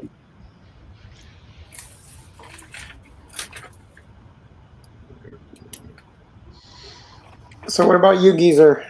Are you putting most of your watch plans on hold? I mean, I don't really have a choice, I don't think. All the shops are closed. So, Yeah. Actually, that's not true. I went past Regent Street on my bike today. Believe it or not, Watches of Switzerland, they're still open. Really? Mm-hmm. Wow. Hey, Geezer, I didn't see that you popped on while I was off. How you doing? Good. How are you, my friend? Hanging in there, my friend. Hanging in. Good. So Watches Watches of Switzerland obviously need to do business then. Yeah. So They're providing essential services, right? Sorry, repeat that. They're providing essential services. People need to know time. They need to know how much time they have left. My favorite dive bar closed down. That's disappointing. Yeah, it's pretty freaking weird. Well, I can't imagine that Watches of Switzerland is going to be staying open too much longer. No, Are they by next week, everything will be closed. Yeah. Mhm. Yeah, like Really when a fairly when big is the brand? UK supposed to hit peak? Like in about 3 weeks? Yeah, I mean, if you look at those curves, you know, we're on the sort of same trajectory as that of Italy, you know, so it's not looking good. Mhm. Nah. Yeah, I know here, Yeah, the city that hopefully. I'm living in, I think like overnight, we got something like 67 cases. So we're now up to like 150 some cases. So it's like almost like doubled. Really? Yeah. Wow. So you hear 150 cases. Oh, that's not too many. But then you think like, well, what if these people each got 150 other people sick? Yeah. And if they only Mhm. just got one other person sick? Yeah, here the cases have shot up a lot as well in my province. Even though we've been in like voluntary lockdown since, well, for like over a week now. So because last weekend they had already closed pretty much everything, right? And this weekend there's today up to today they're still closing things, but it's things that were de facto closed, right? Like you're closing a shopping center, but all the stores in the shopping center have been closed for over a week, things like that. And the cases are still going up because they're testing and they're finding some that were just there before. But they're hoping, at least in my province, they're hoping that they were fast enough to flatten the curve a little bit. Yeah, flatten the curve. Let's see. I hope. I dread even looking at the news because the numbers are just soaring here. It's pretty bad. Mm-hmm.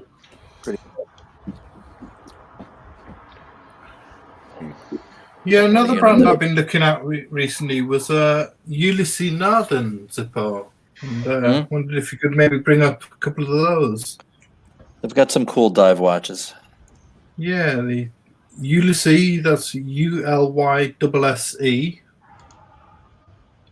I like the Freaks. The Freaks are cool. Yeah. Yeah. Yeah, Ulysses Nardan. Nardin. The original Freak is amazing. But even the latest one, the sort of budget Freak, the Freak X, is still very cool. But that's a great brand that people overlook and people even badmouth all the time. But it's a really great brand. I like that. There's one called the black one. Is that the Freak Vision? Oh no, the Freak Out. Yeah. Freak Vision? Yeah, there's one called the Freak Vision, which is the latest release. I think that they're trying to do it automatically because they're normally manual wind. Let's see. Sorry, Geezer, what were you saying about the Freaks? No, I was just saying I like the black one. The old black one. All right. That was a couple of years ago. Yeah, that's a good looking one. That is.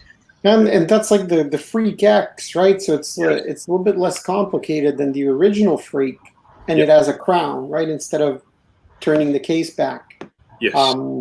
And again, everything is relative, right? I'm not saying they're affordable, but compared to the original Freak, you can have them at reasonable prices for what it is, you know, for the degree of complexity you have in that watch. Yeah. I think that's a really great buy for somebody who has that kind of money, who's in that market. It's different. That's for sure. It's different. Yeah, well, they're that say they've been known for its marine chronometers and seafaring instruments since being founded 170 years ago, apparently. And I was looking at the Ulysses Nardin Marine Torpedo, which was quite a nice watch. Yeah, they're a nice watch, and they're going more and more in-house. And here's a very fun fact, interesting fact about Ulysses Nardin. A lot of the old pocket watches from Vacheron Constantin, even Patek, all the big brands, they all had Ulysse Nardin movements in them. They were Really? huge movement makers, Wow. maker for pocket watches. So, Wow. yeah. Interesting. Interesting. Yeah, did not know that. And it's funny because once you can see how they're moving, because they had a couple of different movements, but once you get to know what they look like, right away you see it. Every time you see like an old pocket watch, or you see those old pocket watch conversion watches, right? You look at the movement and it's like, okay, I've seen those bridges before. That's a Ulysse Nardin pocket watch movement. Gotcha. So.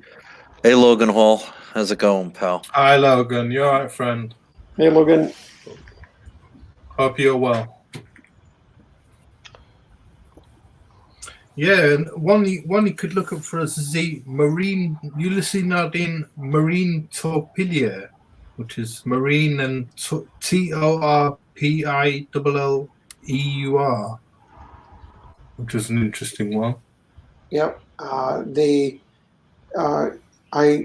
Once when ID Guy had the military watch stream, I tagged him and tried to bring it up, but he never brought it up. They're really, their marine chronometer and marine torpilleur, they're very nice, sort of old marine military watches. Very, very nice watches. They are. They have a very nice dial. They even make a, they actually, in that model, they make a tourbillon with an enamel dial that looks just really, really sharp. Nice. This is a brand that I've known next to nothing about. I know of the Freak.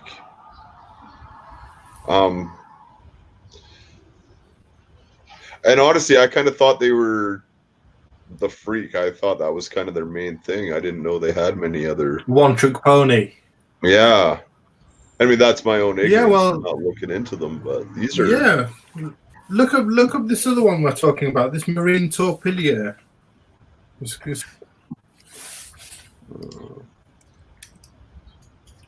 Oh, am I on? Oh, sorry, I'm not sharing the right screen here like an idiot. No worries, dude. Hey guys, I need to drop off, but thanks. Sorry, Jim. Yeah, good to see you, Neo. Yeah, good to talk to you, Take Neo. care. Look after yourself. Take care, Neil.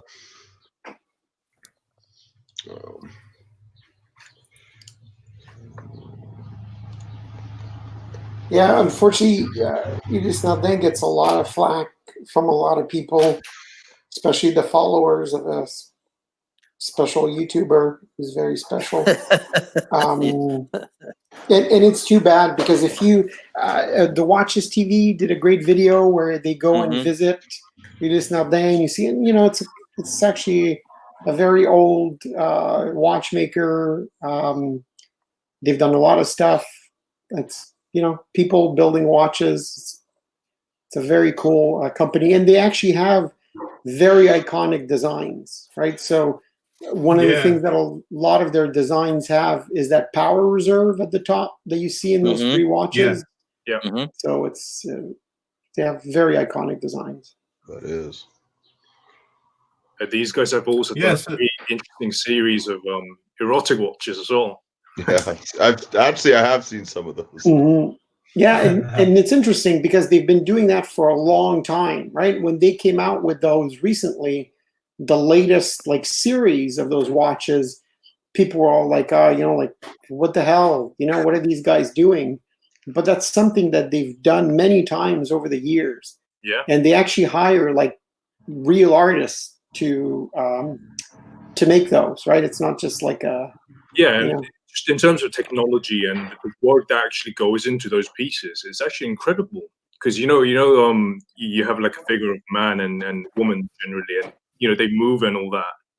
You know, that's a lot of technology in there. It's a complication. Yep. And they were the first watchmaker to use silicon parts, and not just their hairspring, right? So the Freak the original Freak is the first watch with silicon pieces, and it's Right. not just the hairspring; it's the escapement. They use some gears. It's yeah. All right, guys, we're gonna get into not safe for work. Yeah. Okay. Oh, that's different. 18. Wow. 54.9. Wow. And it's funny because it's a brand that in many places people won't even give them a second look, or they just dismiss them. Absolutely, Right. yeah. And they've been around forever, haven't they? Mm-hmm. 173 years. Wow. And they have a diver that's cool, and a really cool watch. Yeah, I was going to say, bring up. No, go ahead. Sorry, Ines. I was going to say, could you bring up the Ulysses Nodden Diver Deep Dive? Diver Deep Dive.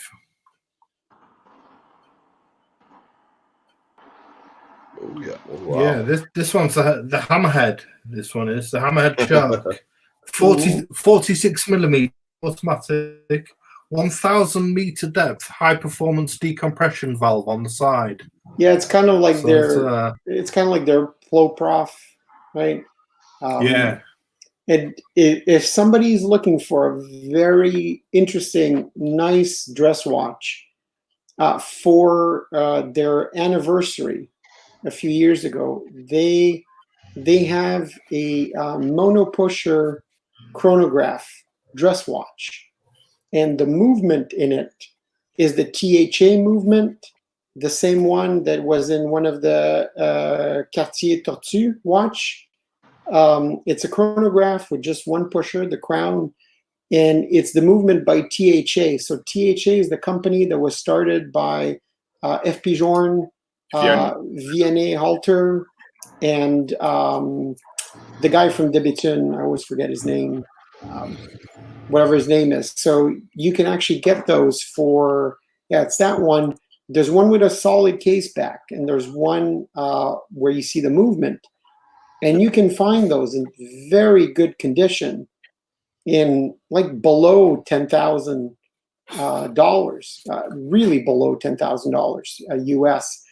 And that is it's a very, very historically significant movement because it's THA, right?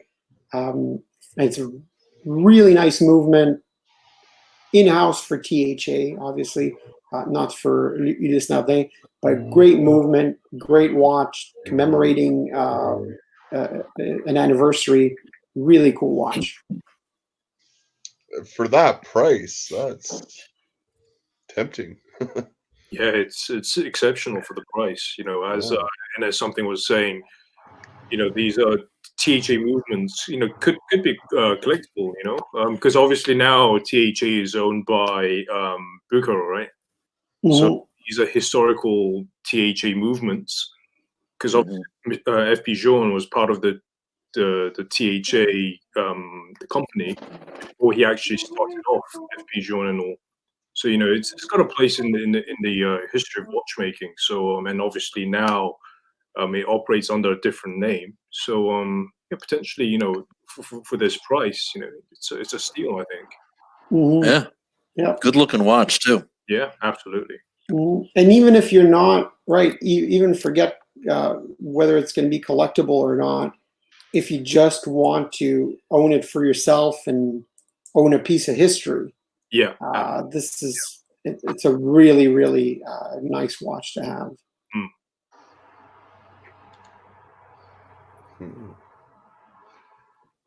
Wow. Getting a little caught up in these. Yeah, they're nice. They're interesting, aren't they? Gorgeous. Yeah. Yeah. That's a monopusher chronograph, is it? Yep. Mm-hmm. Like I said, Cartier has one watch that uses that movement as well, with a very Cartier-esque finishing on it. So that's another option, but they tend to be a little bit priced a little bit higher than this. But yeah, that's another option. Bethune make a monopusher chronograph as well, don't they? I've seen one that they do. Yes, I think it's a monopusher. It's quite a large one. It's quite a big one. Mm-hmm.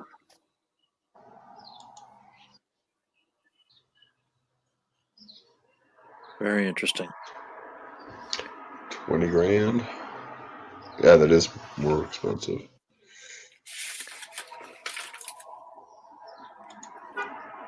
Yeah, and you can see there it's finished with like Cartier writing on it. But beautiful movement. It's a great watch.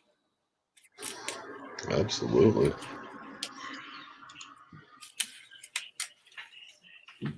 Still you guys cheaper fans than, of Cartier? Sorry? Are you guys fans of Cartier? I love the Santos myself. I love it. It's a nice watch. I think the thing about Cartier is that they're shaped watches, right? So I think a lot of them are, you either like them or don't. I think true. great watches. The only thing I would tell people is if you're looking at a Cartier and you think you like it, you should really go to a store and try one. Exactly. That's right. That's right. NS. They are shaped watches. Like the Ballon Bleu is different from the Santos, different from the Tank, different from the Asher. I mean, they're all different from these roadsters. They're all different styles, which have definitive shapes to them, which you really need to try, like you say. Yeah. And some of the newer models, the newer editions of these models are quite sizable too. So be careful and go try them, because some of them are bigger than they look. So that's true.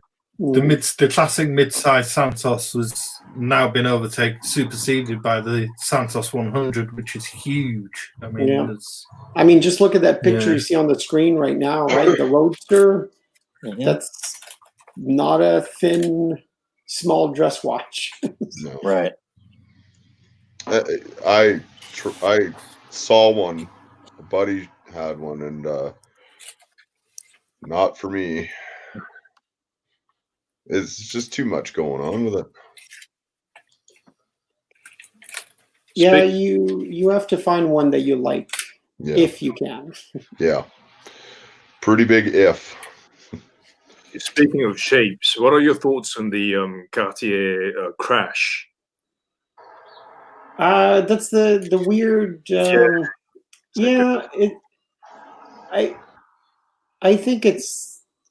I think it's a nice watch.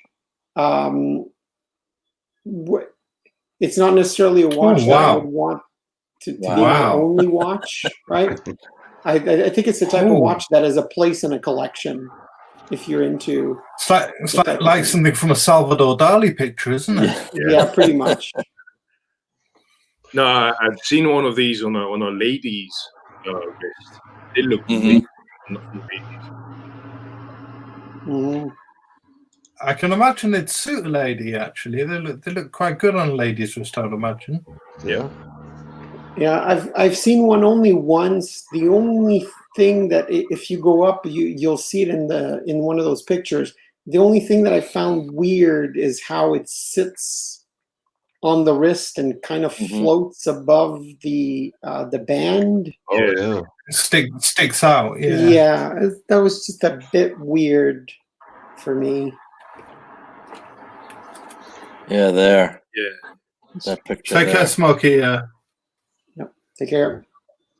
Take it easy, Smoke Eater. Take it easy. Take care, Smoke Eater. Yeah, it's an interesting watch. It does stick out, doesn't it? Yeah, you're right. It protrudes on the wrist. Only thing I can think of that even close to that would be the Hamilton What's that one? Oh, the Ventura. Ventura, yeah. Yeah. Yeah. That's an interesting one, that geezer. I've never seen that. Thanks for bringing that up. Mm, Oh, absolutely. Kanye West has one, so. Oh, well, there you go. Oh, gotta get one then. So there you go. There's the back. Wow. Is it quartz? I'd imagine. Yeah. It's quartz, eh? Mm-hmm.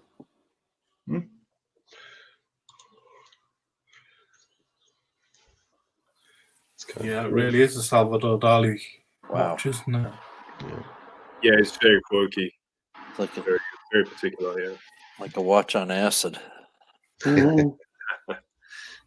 I mean, an alternative, if you want something very special, would be those the VNA halter, right? The steampunk. Oh yes. One, and then the big, like the globe one. That's like, that's a win the lottery watch. I just wear that big globe one. I forget what the name is. What's it called? I forget. Not the Jacob and Co. ones. No. It's the VNA halter, the Deep Space, right? Is that what it's called? Right. Yeah, the Deep Space Tourbillon. So, Geezer, I know that Neo was interested to ask you about your JLC Master Compressor Navy Seals. Oh yes, yeah. Mm-hmm. What do you think of that watch? I've got the three-hander version.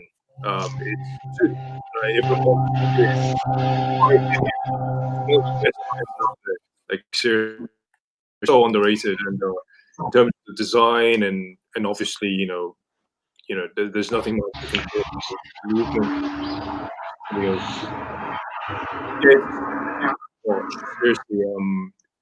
not just the three-hander version, but the arm version, and I think there are 3 variations of that. I think they're all correct. Somebody said steampunk. This was my attempt at a. Yeah, the Master Compressor line, the Navy SEALs one was great, but I always felt like the entire Master Compressor line and the Master Compressor Extreme line was just so underrated. Such great watches, amazing complications. They had like the bracelet replacement system before anybody else did. Could you bring that up, Zippo? The JLC Navy Seals.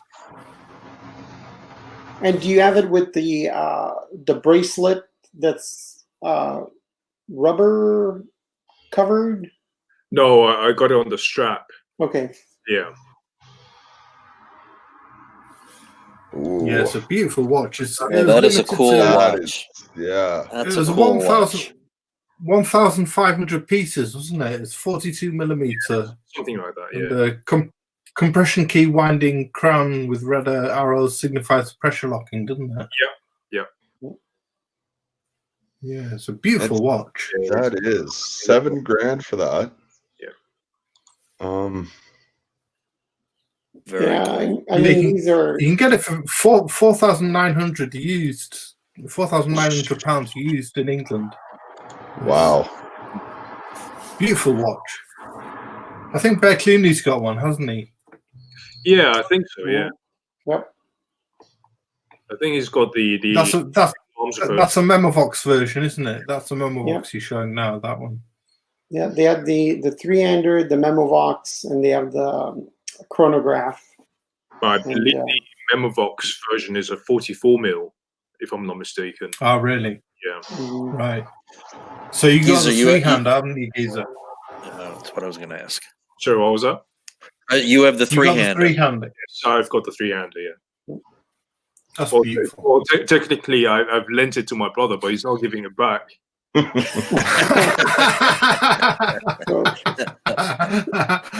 Oh, So what you're saying that's the is worst thing you can do. You know, because he would. I mean, my brother's into watches as well, but he just never spends his own money, and and he's massively into military watches, type watches, and the Fliegers and all. And yeah, he was asking whether if he could borrow either my sub or the JLC. And because I was actually thinking of selling the sub as well. So I was take the JLC, but he give it back to me. And that was like 2 years ago.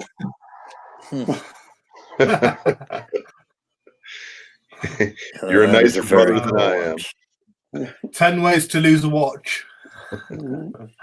Actually, funny thing is, I've actually purchased a watch to gift him. Because I think he's going to get married next year.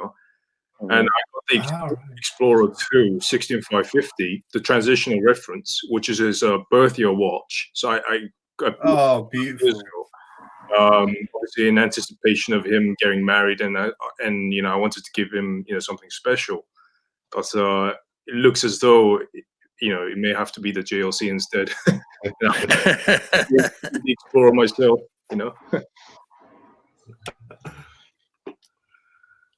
These I'm gonna have to giving the Explorer.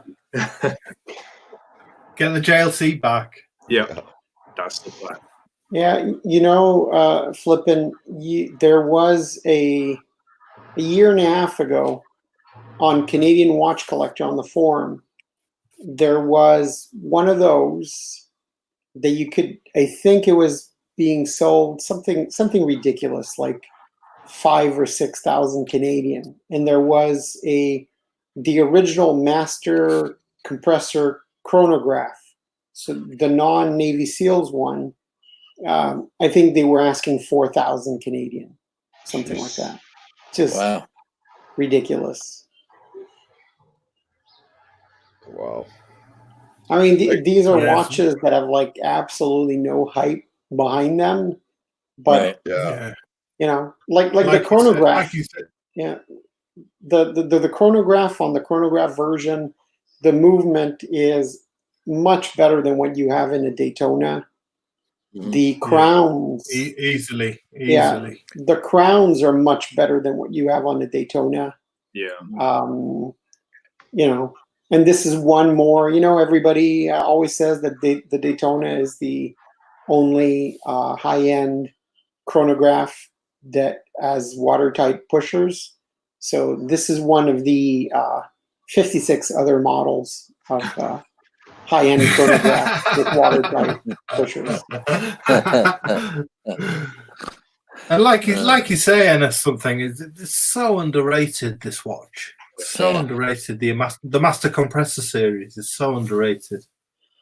Yeah, and look again, if you're not running after hype, right? And if you really just want a watch for the quality and for the value you get for money, you can get this, and this would make you happier than a lot of other watches. It's just, and you know what's even worse about Jaeger LeCoultre? The really, really crappy thing about people in that brand is that they've heard for so many years that the only worthwhile watch that they make is the Reverso. Verso, right. And I have absolutely nothing against the Reverso. The Reverso is a beautiful watch. I will own one day. But they make so many other amazing watches. Yeah. JLC is so much more than just Yeah, agreed. Looking at this more, I mean, I've known of this watch, but looking at it more and more now, I think I might rather have this than a 50 Fathoms. This is really nice looking watch. Well, that brings me on to an interesting transitional point, because I was going to say, could you also bring up the 50 Fathoms Barracuda, the 40 mil? Mm-hmm. That's cool. The Blanc Pan. I tried that on at Watch Time New York. That was very, very cool.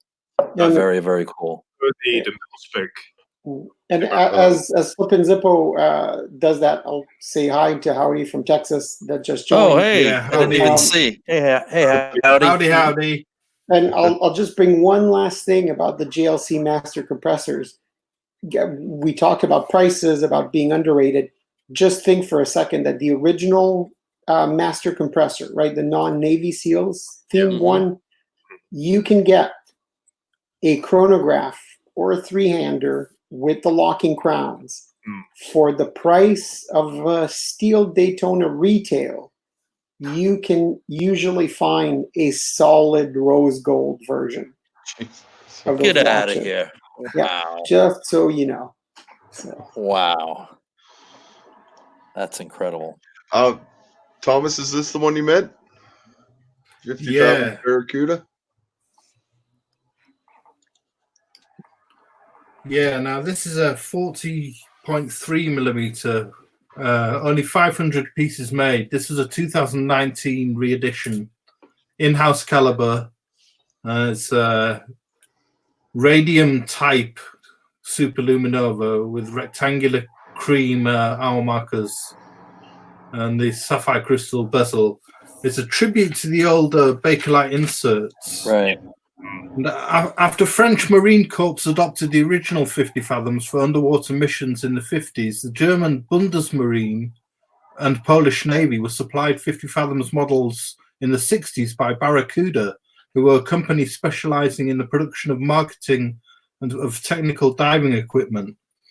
As well as the military models Barracuda brought to civilian Barracuda brought a civilian model to the market, which had the distinctive rectangular arm markers and white painted pencil hands. Some are fitted with what has become known as a tropical rubber strap, which became very popular with divers for its comfort and durability. And this is my favorite 50 fathoms out of the lot. This one, Yeah, the pencil hands and the rectangular indices are just beautiful. This or the mil spec? Which one do you prefer? Yes. Yeah, this one's nice. I guess it depends. Are there more than one size in the mil spec? I think there's only one, if I'm not mistaken. Yeah, I'm pretty sure you're right, Geezer. That there's just one size. This is an amazing watch. It felt so good on the wrist, and it just so that's when I met Tim Masso, and he was explaining, doing a whole recitation on this watch, and I was just like in awe, looking at it, trying to listen to everything he was telling me about it. It was just a really, really cool moment, and it's an amazing watch. Yeah. The only thing I don't like about the modern 50 fathoms is if you look at the side of the case, you know how they've engraved Long Pond on the side? Long Pond, yeah. Yeah, I don't like that. Yeah, that's a point of contention with a lot of people. You're not the only one. I know what you mean, Geezer. It doesn't bother me terribly. Would I rather have it not there? Yeah, sure. But yeah, no, I know a lot of people don't like the that engraved on the side. I'm not sure whether this Barracuda has the engraving on the side. To be honest with you, It does. You can see it. Yeah. Oh, really? Oh, that's sad. Well, I guess you could just laser weld it or something, right? Yeah. Yeah, they're nice watches. I think unfortunately they're always compared with something else. Yeah. They're very nice watches. Yeah. So that's a mil spec, isn't it? You prefer that, Geezer? No, I mean in terms of the design, I do like Barracuda, but I do like the history of the mil spec more. And at 6 o'clock, what you call it? Isn't it? Just to let you know the indicator for high. What is it for the water indicator? Yeah. I mean, I like the history and all, and because if you look at the original mil spec, they do look quite similar, and that little nod to the history and all. Yeah, I love that. Yeah, that's very cool. Yeah. But in terms of design, pure design, I think Yeah, the mil spec is a nice watch, I must say. A nice. Yeah. I just prefer I just prefer the rectangular indices to the rounded loom plots. To be honest with you. I seriously thought about picking up one of these, but it's just that the case, the engraving on the case, I just could not digest that. So yeah. Yeah, I know what you mean. The is that a water indicator that it's been? Yes, That I think the idea is if that indicator gets exposed to water, that changes color. Yeah. Okay. Yeah. I almost thought for a second it could be a little like a weight that would tell you if you're floating upside down or not. Well, the loom shot's nice. Go up a bit. Oh, it is. Oh yeah. I actually looked at the 50 fathoms and the bathyscaphe as well. Mm-hmm. Yeah. For the longest time, I really thought that was going to be my my next watch, but then I went another way. But yeah, for a very short period of time, you could get some not the mil spec, but you could get some at reasonable prices. Mm-hmm. But yeah, that's just. And then you have the Save the Ocean or For the Ocean? Yep. Those special editions that are just crazy expensive, but really beautiful. Yeah. They are nice. I gotta say, I'm a fan of these. Yeah. The Barracuda. Yeah. Yeah. Beautiful. Oh. And also they're 40 millimeters as opposed to 45, which is the standard size for the Right. Or even the for the 50 bathyscaphe, fathom. which is 43. Yeah. Yeah, I mean the smaller. bathyscaphe they do a 38 millimeter one as well, but still, I mean that's a bit too small. But this is bang on for me. The interesting thing about the bathyscaphe is that you get the same movement, and so that's the interesting part. But it does look like a kind of a cheaper version of the watch. It's not. I tried one on. At some point, I could get a really good deal on one, but I just couldn't get behind it. And the 45 Blancpain, I know people say, oh, it's not too bad. The strap is really close to the case, but it's big. Yeah. 45 millimeters. You can't get around the fact that it's a big watch. Yeah. The thing is, at 45 millimeters, it's the dive bezel because it's the circumference, right? Yep. The dive bezel is just huge at 45. It's really big. Yeah, it is. The thing with this is they only made 500 pieces, and it was 14,500 Swiss francs. I mean, I just wish they made more. Yeah, and it was cheaper. Yeah, and as much as people give Blancpain grief, but like the Save the Ocean or whatever edition, and even these, the allocation for certain regions gets sold out so. Like every time they make the Save the Ocean versions, and I hope I'm saying it right. I hope it's not something else, but every time they make one, like the US gets, I don't know, like 20 pieces or whatever it is, and they're usually like sold before they ever get shipped to the US, Right. Yep. So. But a gorgeous watch. Mm-hmm. Yeah, beautiful watch. Yeah. And, I like straps more than bracelets. So for me, that's just perfect. Yeah. Yeah, this comes on a rubber strap as opposed to the usual sailcloth strap, doesn't it? I like those sailcloth straps that they do. Yeah, they are nice. Yep. Yeah. And the NATOs are really nice as well, Blancpains. Mm-hmm. Very. That's you see a lot of the bathyscaphes come on the NATOs. And they're actually a So watch what- designed for NATO, right? Because it has like screwed lugs. Yep. Right, so it's not like a normal pins where the NATO will usually make it pop off. So, Geezer, what else have you got hiding in your collection? You've got the Journe Chronometer Bleu, you got the JLC Navy Seals, you got the Rolex Sub. Yeah, I've got both Daytonas, the ceramic Wow. black, and I've just sold my AP Royal 15400 ST in black. Yeah, that was like my last AP. I did have a few APs previously, a couple of offshores.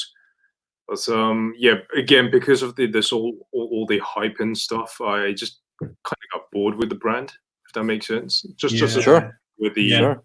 5711 as well. So and you know, I thought it was a good time to kind of get out whilst the market was still hot. I sold my 15400 about 3 weeks ago now, and that was obviously before things got bad here in London. Right. I thought, you know, that was a good timing. Yeah, very good timing. For sure. I think Howdy's backstage, Zippo. Yeah, I was just going to say, Howdy from Texas is backstage flipping. Yeah, and obviously I've currently got the 16550, the Explorer 2, the transitional reference from 1985. Nice. Oh, beautiful. Which is going to be my brother's in next year or something. But yeah. Oh, lucky man. As Richard Ashcroft said, he's a lucky man. I'm just in the process of actually just really downsizing my collection and just like really sort of honing into things that I really want and really like. So have you got your eye on it? Have you got your eye on anything then? Yeah, I think I mentioned in the previous stream, I am actually waiting for the 5168G. Is the 20th anniversary Aquanaut in white gold. Oh, right. Yes, you did mention that. Yeah. Beautiful. Beautiful watch. I'm not a massive fan of Nautilus, really. I actually had the chance to buy 5712 at retail, but I passed up on that opportunity. I know financially, you know, it's silly because you could pick it up, you know, sell it and make, you know, huge amounts of money. But the guys at Patek were saying, obviously, you know, flipping is kind of frowned upon. And B, they said if I were to buy and obviously flip, there was going to be pretty much like zero chance of me getting the 5168G that, you know, I want. Yeah. So yeah, that's why I passed up on it. It was, and also the only thing, I mean, I think I could have. I mean, I do like the watch. I mean, obviously, it's a gorgeous looking watch. Don't get me wrong. And obviously, the 240 movement, and I think it's 240. The micro rotor movement and all. It's a gorgeous looking watch. But the only thing that really put me off more than anything is the fact that it's only water resistant rating is only for 60 meters or something because of the side pushes and all. Right. To me, it just didn't make sense. It goes the same reason for the Royal Oak 15400 as well, because it's supposed to be a sports watch. Yes, like sports watch. Right. Water resistance rated at like 50 meters. It just didn't make sense to me because I was always really careful about sort of going.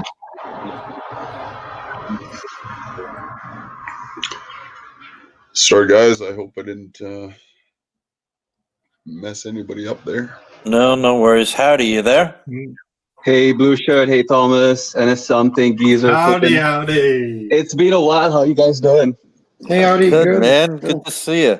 I know it's been great. I just want to say, Flippin', it sucks that you had to just put me on right after Geezer just talked about his impressive collection. Oh, sorry, man. I have literally nothing further to add at this point in time, but thank you so much for adding me to the conversation. I missed what you had to say, too. Stupid work getting in the way. Hey, howdy! There's no snobbery around here. I know, You can right? tell I us don't what know you what we got. say, but as he was just talking about his collection, my heart was just sinking little bit by little bit more, you know? So fantastic collection, though, Geezer. No. Very impressive collection. Yeah, very nice. Tell us collection. what you got, howdy. All Tell us right. what you got. So right now, I just have 3 pieces. I just did a massive rethink of my entire collection. But at this time, I have the OP39, the 114300 in white, the OP39 white. I have the good old Speedy Professional. I just got the Sapphire recently. I had the Broad Arrow before. I had the Standard Professional, but I just wanted something slightly different, so I got this. And what else? I have the Seamaster 300 non-wave black dial. Nice. Oh yes. And I was actually thinking of getting my dad a watch more recently. And initially I was thinking of getting a day date for him because he just retired like 2 years ago, and I was thinking it would be a nice gesture. Oh, But that'd be awesome. I'm kind of rethinking that because I don't know how usable it is for him, especially not being a non-watch person. Right.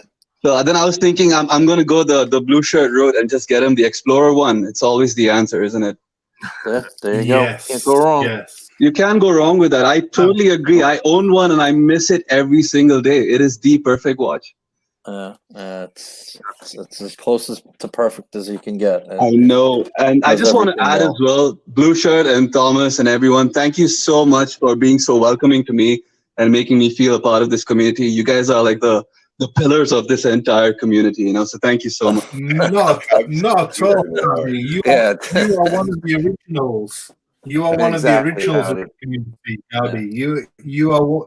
You were here with us all at the beginning, my friend. I appreciate it. It's so nice to finally hear all of you and, you know, listen to all your voices and your thoughts and opinions. So thanks so much. We should really keep this going. This is a fantastic show, Flippin'. I hope. Absolutely. Yeah. Every Sunday, man. Every Sunday, I agree. Very Yeah, I cool. appreciate you guys in a big way. This is Well, it's all due to you, Flippin'. So you're the one who needs to take the bow. Yep. It's times like these that we need each other. Yeah. Mm-hmm. Yep. Definitely. I have to go in public tomorrow. Yikes. Oh. Not very public, but public, more public than I want to be. Right. But Oh. I got to. Yeah. So, Howdy, you got any more news for us? You're going to buy your dad a watch, so you don't think he'd wear the day date too often. I know. I was so tempted ever since like Rich was showing his. Every time he takes me down this like rabbit hole, and I start like researching them, and I'm like, oh, this is not too bad. This is a pretty good example. And I really have to think about how or when I would actually wear them. I honestly feel like I would probably just wear it around the house more often than outside. But it is so impressive as a piece itself. And then I started looking at Lange itself, and I started looking at the 1815s. And then, you know, it is a beautiful watch. So I actually thought I'm going to keep my collection the way it is for now. And until I really do want to just spend more time thinking about a watch that I really, really do want before I pull the trigger. Smart man. That's the So way right to do now, it. that's the plan. So I'm definitely going to get a watch for my dad, and the next watch for me is going to be a simple gold piece. I do like the Seamaster that you showed as well, Blue Shirt. I think it's a very unique and sentimental piece as well, especially it came from your birth year. And it's a very beautiful example. I was extremely impressed when you showed it off. So I'm just gonna add Junior Johnson. It means a lot to us to have you along, man. Yeah, absolutely, Junior. I almost want to show you guys. I'll keep talking. I'll find what I was gonna show you earlier. I was just going to say, Howdy, you know, slow and steady is always better, and it's usually how you can end up with fewer but better pieces. Yeah, right. I agree. Yeah, I'm a big proponent of that because you only have one wrist. You can't always wear a nice watch. Right. And it's always better to have fewer pieces, in my opinion, but better pieces. Right. Slow and steady wins the race, and I then absolutely you agree. end up making less costly mistakes. Yep. Right. Absolutely. So, and it's something I was thinking about your collection as well, especially when with Risa and the Moser, and you had a really nice thing to say last week when I was listening in about how your collection and now you're more focused on selective pieces rather than the hype and things like that. And I have not been collecting for a very long time, maybe just a couple of years, 4 or 5 years or so. And honestly speaking, like I don't think I've made too many costly mistakes. I might have bought like a couple of pieces on just a whim. I might have seen it on someone's wrist and thought, oh, that looks fantastic. And I was fortunate enough not to lose too much money on them. But I think on a whole, it gave me a good perspective as to like trying different IWCs or different Omegas to exactly figure out exactly what I liked and what looked good on me itself. And so now I've kind of really slowed it down.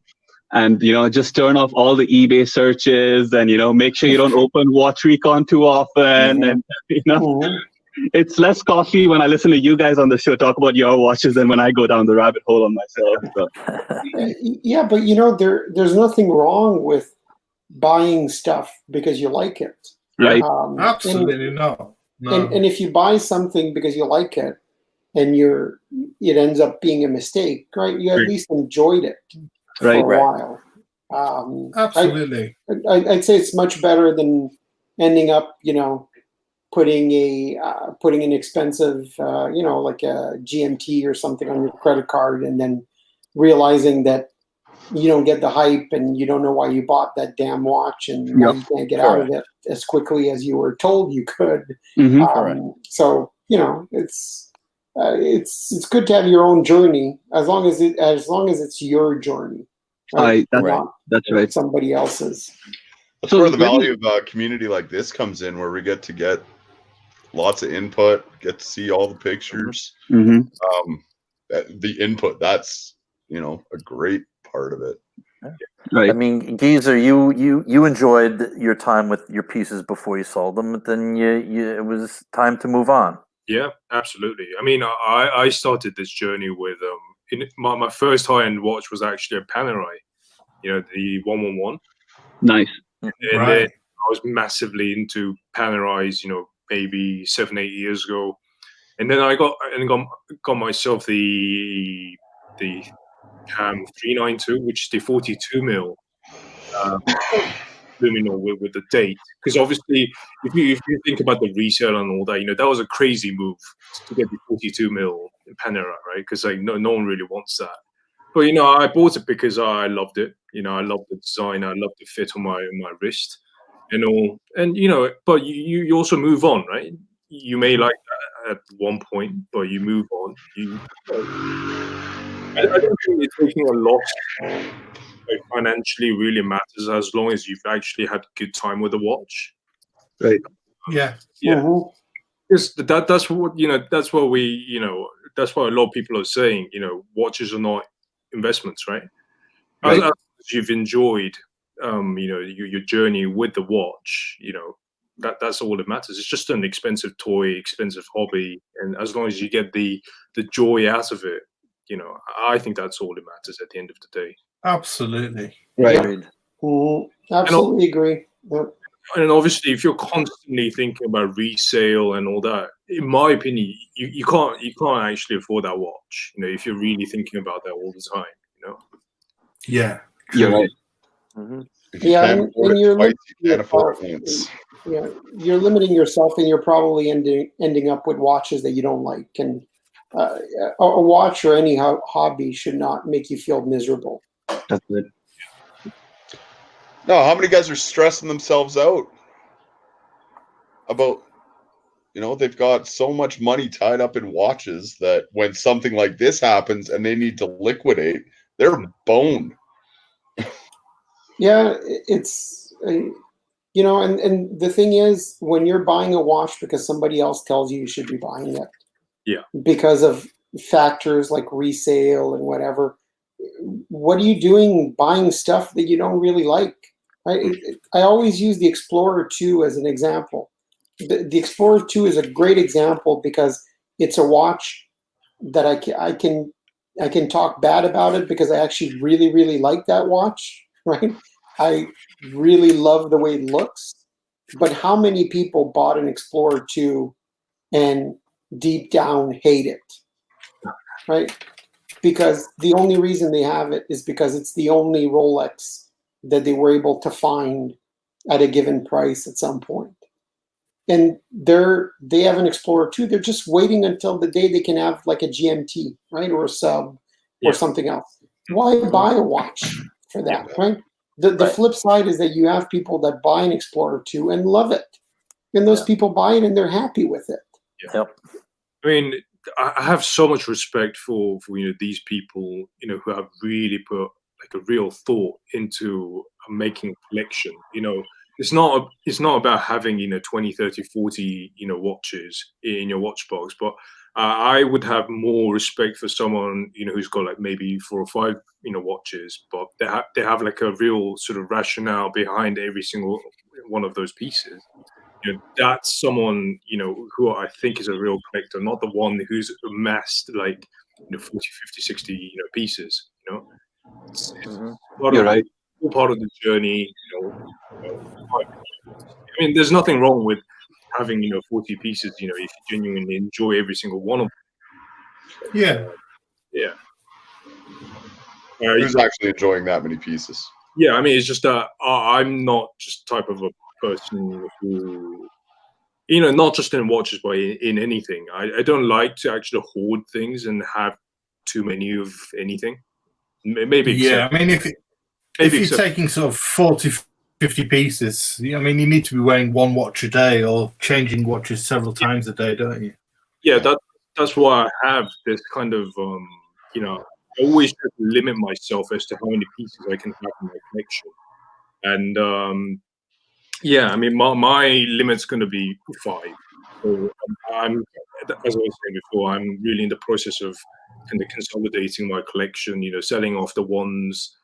Don't get me wrong, all the pieces I have are watches that I genuinely like, but at the same time, I want to really have like a focus and really want to enjoy those pieces that I have.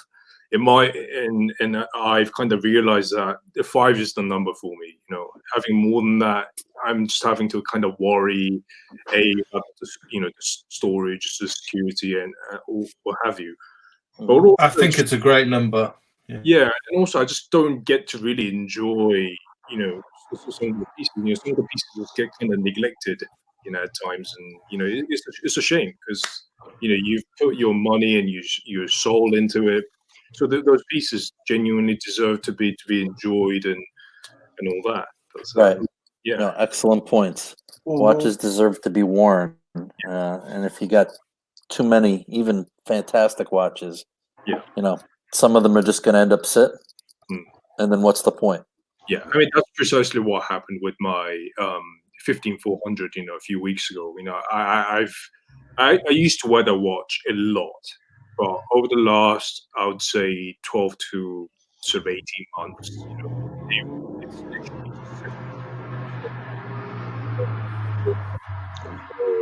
despite the fact that I've got lots of good memories and all that.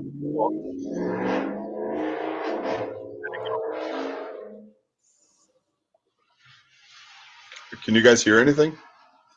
No, I was cutting out a little bit. I think he's just dropping out a bit. Yeah. Or some background You think, noise.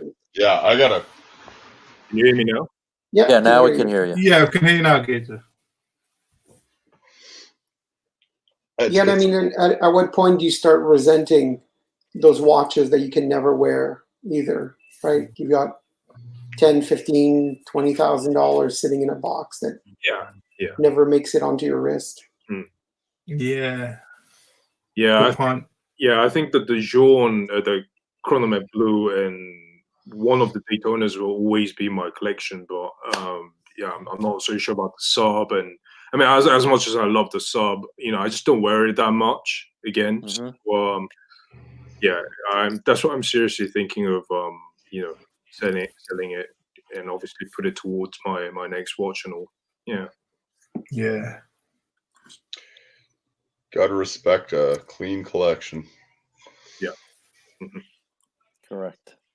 Yeah, I think I'm reaching the limit too. I think one more piece, and after that, I think if I decide to buy something else, I'll have to part with something.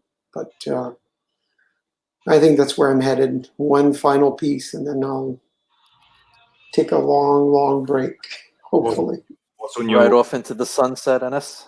Yep.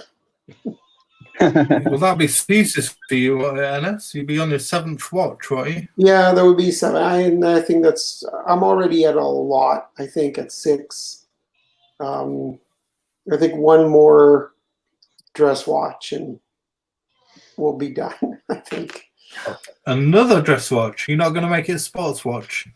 No, I think, look, I technically have what, like 2 sport watches or sporty-ish. You got the Pelagos, haven't you? Yeah, Pelagos and the Moser Pioneer. Right. Um, Especially now that you have it on the bracelet. Yeah, that too. So I don't know. I'd like it right now. I'm thinking either some sort of jaune or the watch that I keep coming back to that I really want is a Duomètre. I think I'd like that, like the chronograph. Yeah. Have you tried that one on? I have. It's a little bit big. It's 42, but it's fine. Yeah, I'd love that watch. Is that what sealed the deal for you? No, what sealed the deal is that the thing is I'm a sucker for Jaeger-LeCoultre and Moser, right?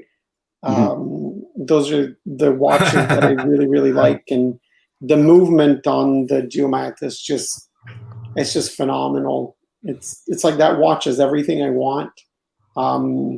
But it depends, right?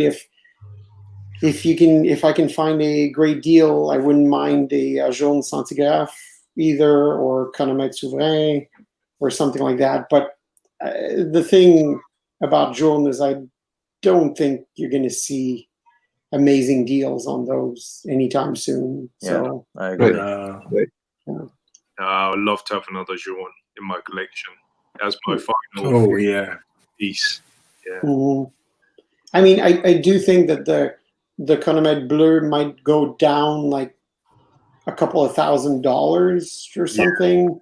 Yeah. It's really overpriced. Yeah. But where it is now is probably where it will be anyway in 5 years or 4 years. So and with the bleu going up that much, the chronomètre souverain used to be a good deal. Yeah. I don't think you'll find amazing deals anymore. And at the end of the day, the economy can go badly. Lots of stuff can happen, but they make so few watches that, how low are they going to go if there's really only 5 out there for sale? Yeah, I'd love to have one of the early FP jaunes. The pre the one with the brass movements. Yes, yeah. Yeah. Like very early one. I'm talking like the Suscription, the Tourbillons, the very, very early ones from the 90s. I would love them. The one with the different dial, right? That one was was nice. But again, right, those things, how many are there out there? It's right. Yeah, not many. Mm-hmm. Well, in general, luxury items kind of are cushioned from the economy just by the nature of them not being a necessity, right? They're going to always be expensive. Well, they'll come down some, but they'll never be cheap. Well, but that's true and not true also, right? There's this thing out there with watches right now. There's for many different types of watches, there's like inflated demand, inflated pricing when you do have a lot of offer, right? And so if you look at Rolexes, the reality is that they're not rare watches, right? On some level, if you compare a Patek to a jaune, a Patek is not a rare watch compared to a jaune, right? Correct. at 60,000 units a year for a paddock. Jaune is 700, right? So literally, it takes 100 years, or maybe 90 or 80. It takes 80 years for Jaune to produce as many as paddock produces in a year. Right. You know, so will the Nautilus go down at some point? Sure, right? Is the Chronomètre Bleu going to go down that much? How many are there out there total? I think there are just over 2,000 at the moment as we Yeah. speak. Yeah. And they've cut production because they want to produce the other models. So it's at some point, sure. Look, if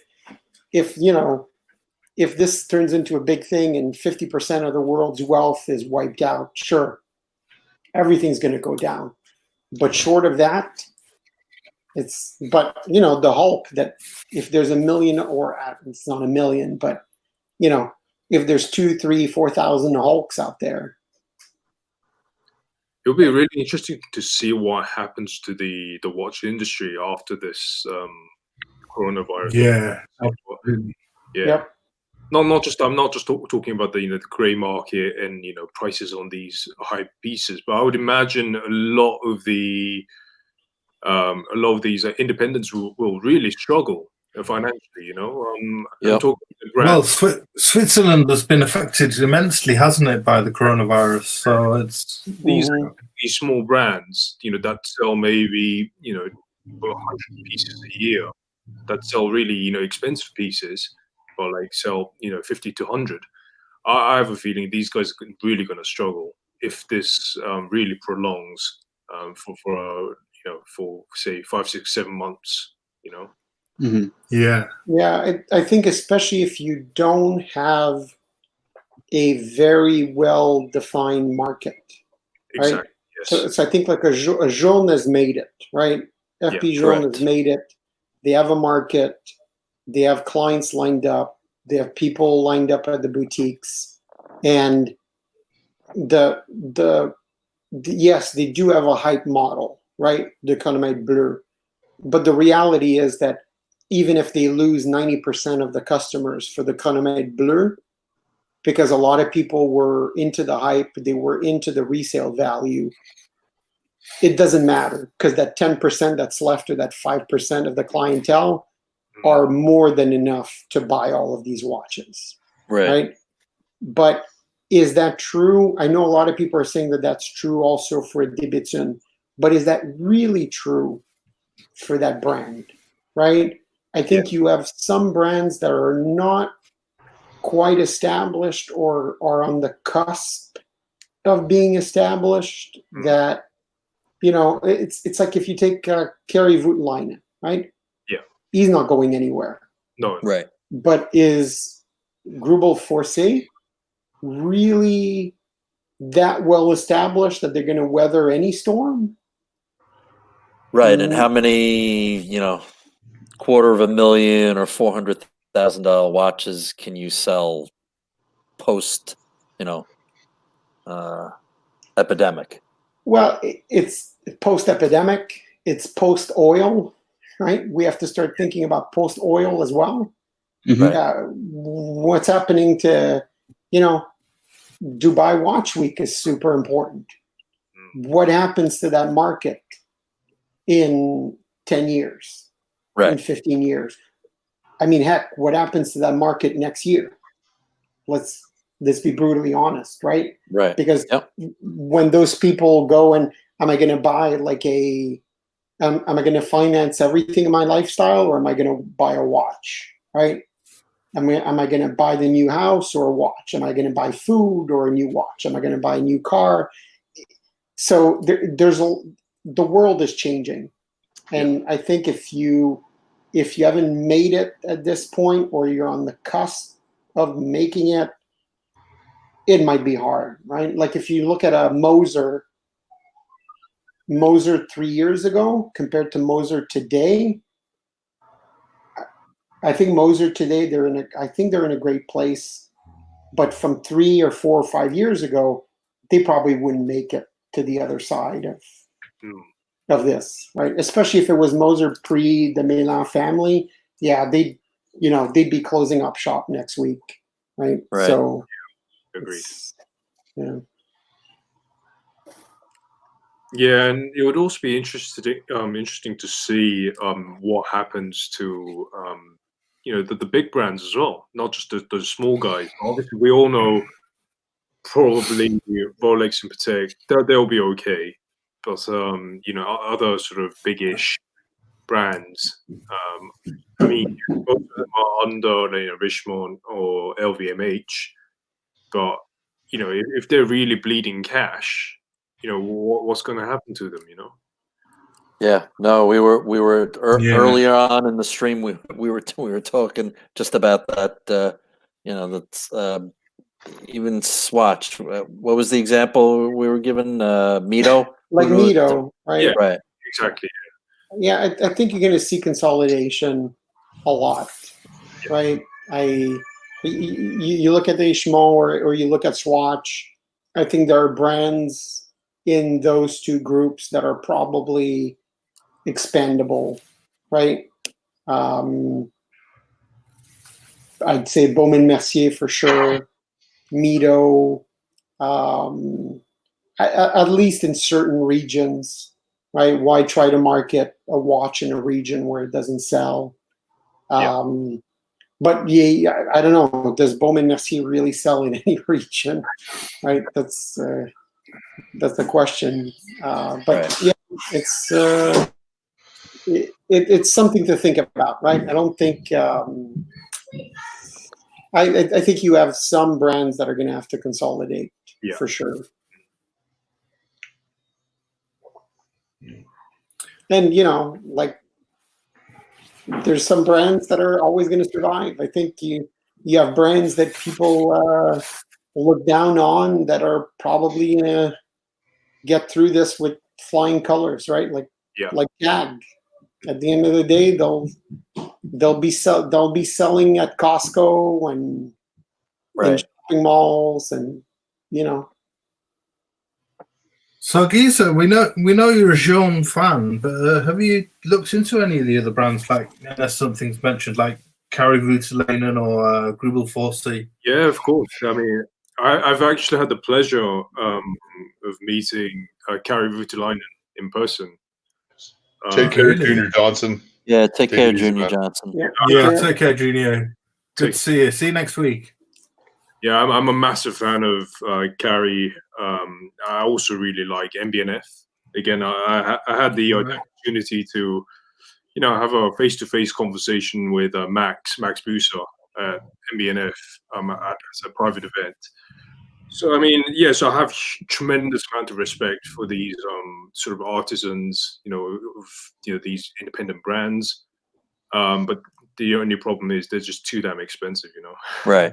Yeah, of course. Yeah. No, but I would one day love to have a sort of custom dial, piece from Carré. Yeah, I think he does wonderful work. Mm. Yeah. My stunning watches. Yeah, my kind of dream, kind of grail watch, I would say, is either an early Jean, as I said before, one of the early Tourbillons, or actually a Lange. I love the Richard Lange Pour le Mérite, the limited, the one with the chain fusee. I love that watch. It's so deceptively simple because it's like a time only watch, right? But the technology behind is so sophisticated. Those are the type of watch that I really like. That's why I like and love the Jean watches as well. The Souverains and the Chronomètre Bleu. It's time only, three-hander. Very deceptively simple watch. But even if you look at the Jean Caliber 1304, it's got the the double barrel for the constant torque of the power release, right? Right. Like things like that are things I really appreciate. But I used to be massively into super complications, like perpetual calendars and all. Those things don't interest me anymore. What I'm interested in now is simple watches that are done, exquisitely. So it could just be time only, but like done, just immensely well. So that's why I have a huge amount of respect for, Philip Dufour and Roger Smith and those guys. Yeah, and obviously, Philip Dufour, for any watch collector is probably a grail. So that would be a dream one day, but yeah. It's funny that you say that because I feel like that's where I'm at now as well. Yeah. I always figured I'd get more and more complications, but I feel like I'm really more into a simple watch that I can pick up and set easily. Yeah, exactly, yeah. But possibly with a complication, but with complications that are surrounding timekeeping, right?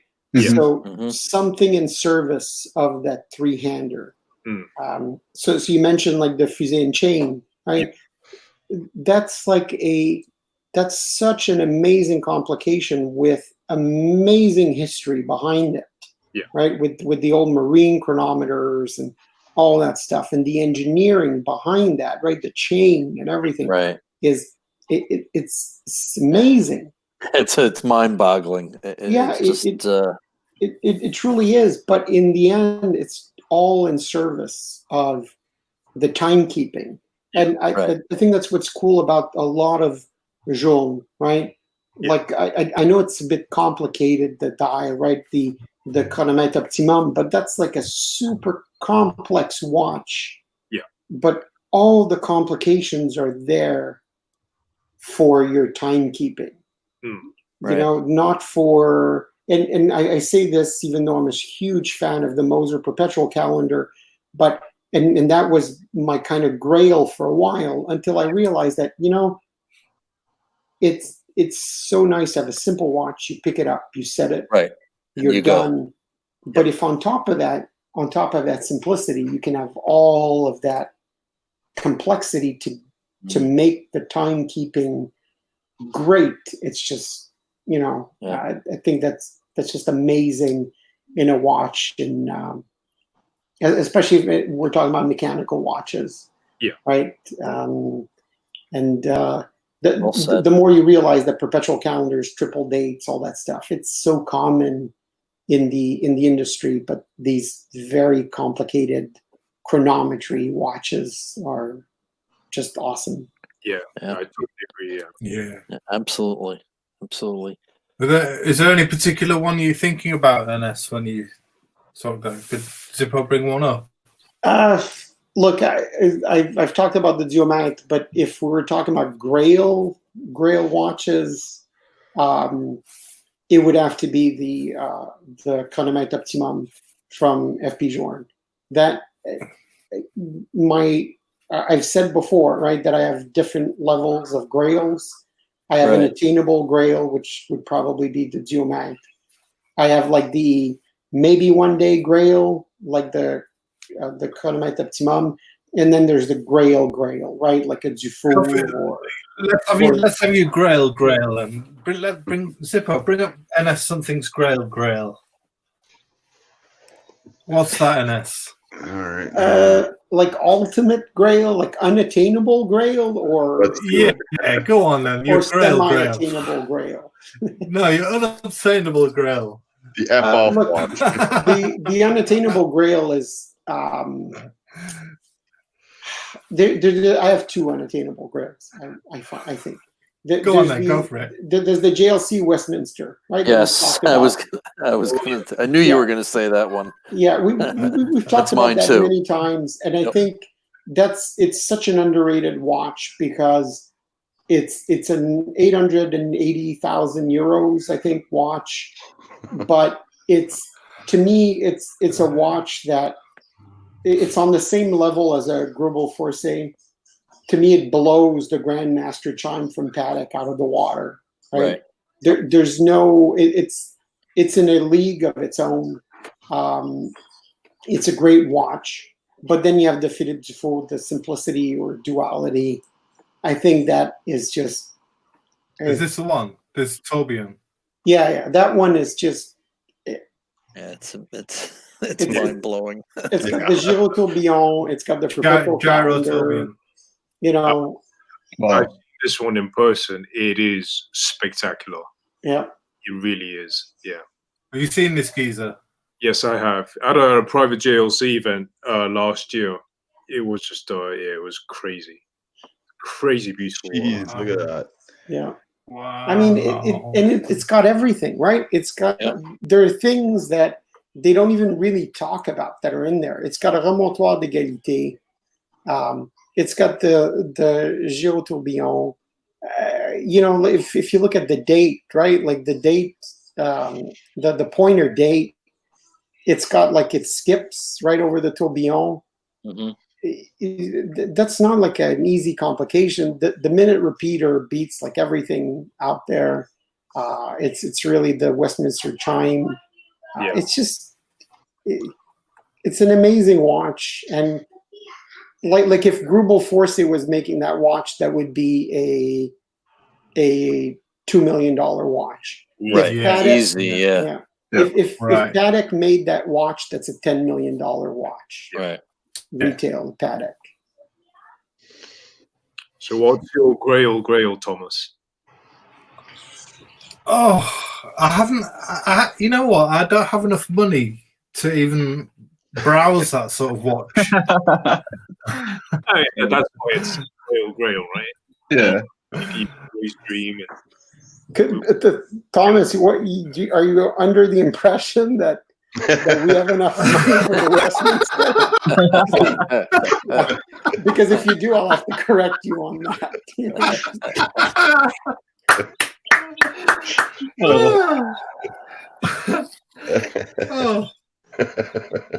Guys, you know, I don't mean to cut you off, but at the 3-hour mark, I'm hanging, throwing in the towel.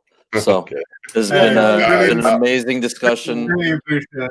And Take take care. care of yourself. Yeah, take care, Blue Shirt. And I think Take care, Blue Shirt. Yeah, I think I'm gonna have Look to do the after same, yourself. guys. It's 5 p.m. I need to go do some cooking. Okay, nice. Go check on the kids. Make sure they didn't destroy anything. Yeah. Take care, everyone. Take care, guys. Good to talk to you. Take care. Great discussion as always. Take care, guys. Ness. Take care, Blue Shirt. Take care. See you next week. Yeah. Bye. Yeah, it's been a great 3 hours. That's for sure. Yeah. That's been a great chat today. We've had a great chat. It's been Yeah. a great one. Yeah. Well, Geezer, I still don't know. It's going to take me a while to think of a grail. I'll have to get back to you next week. I think I'll have to get back to you on that one. Sure. It's, So what grail flipping? Yeah, That'll be the topic. That'll be one of the topics for next week. Grail. grail. I've got a great answer for that.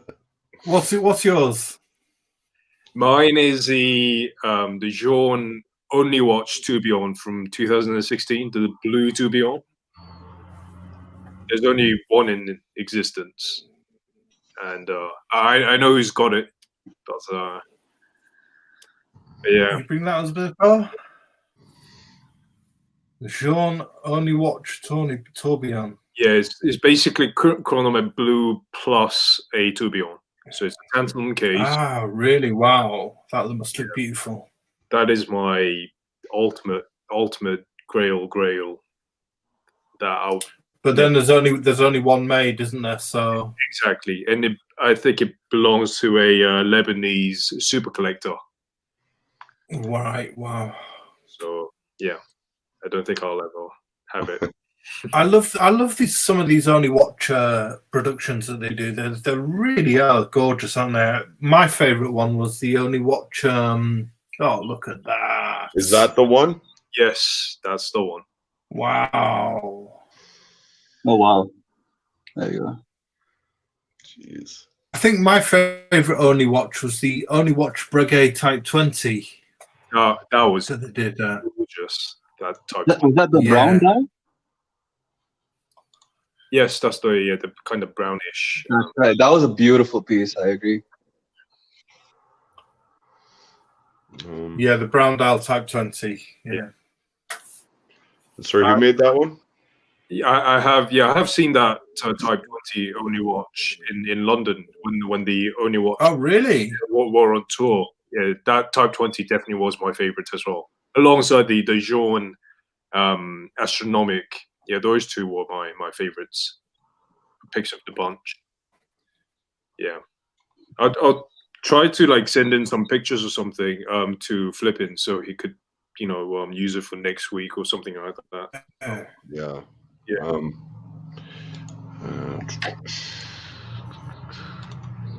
Wow, that's amazing.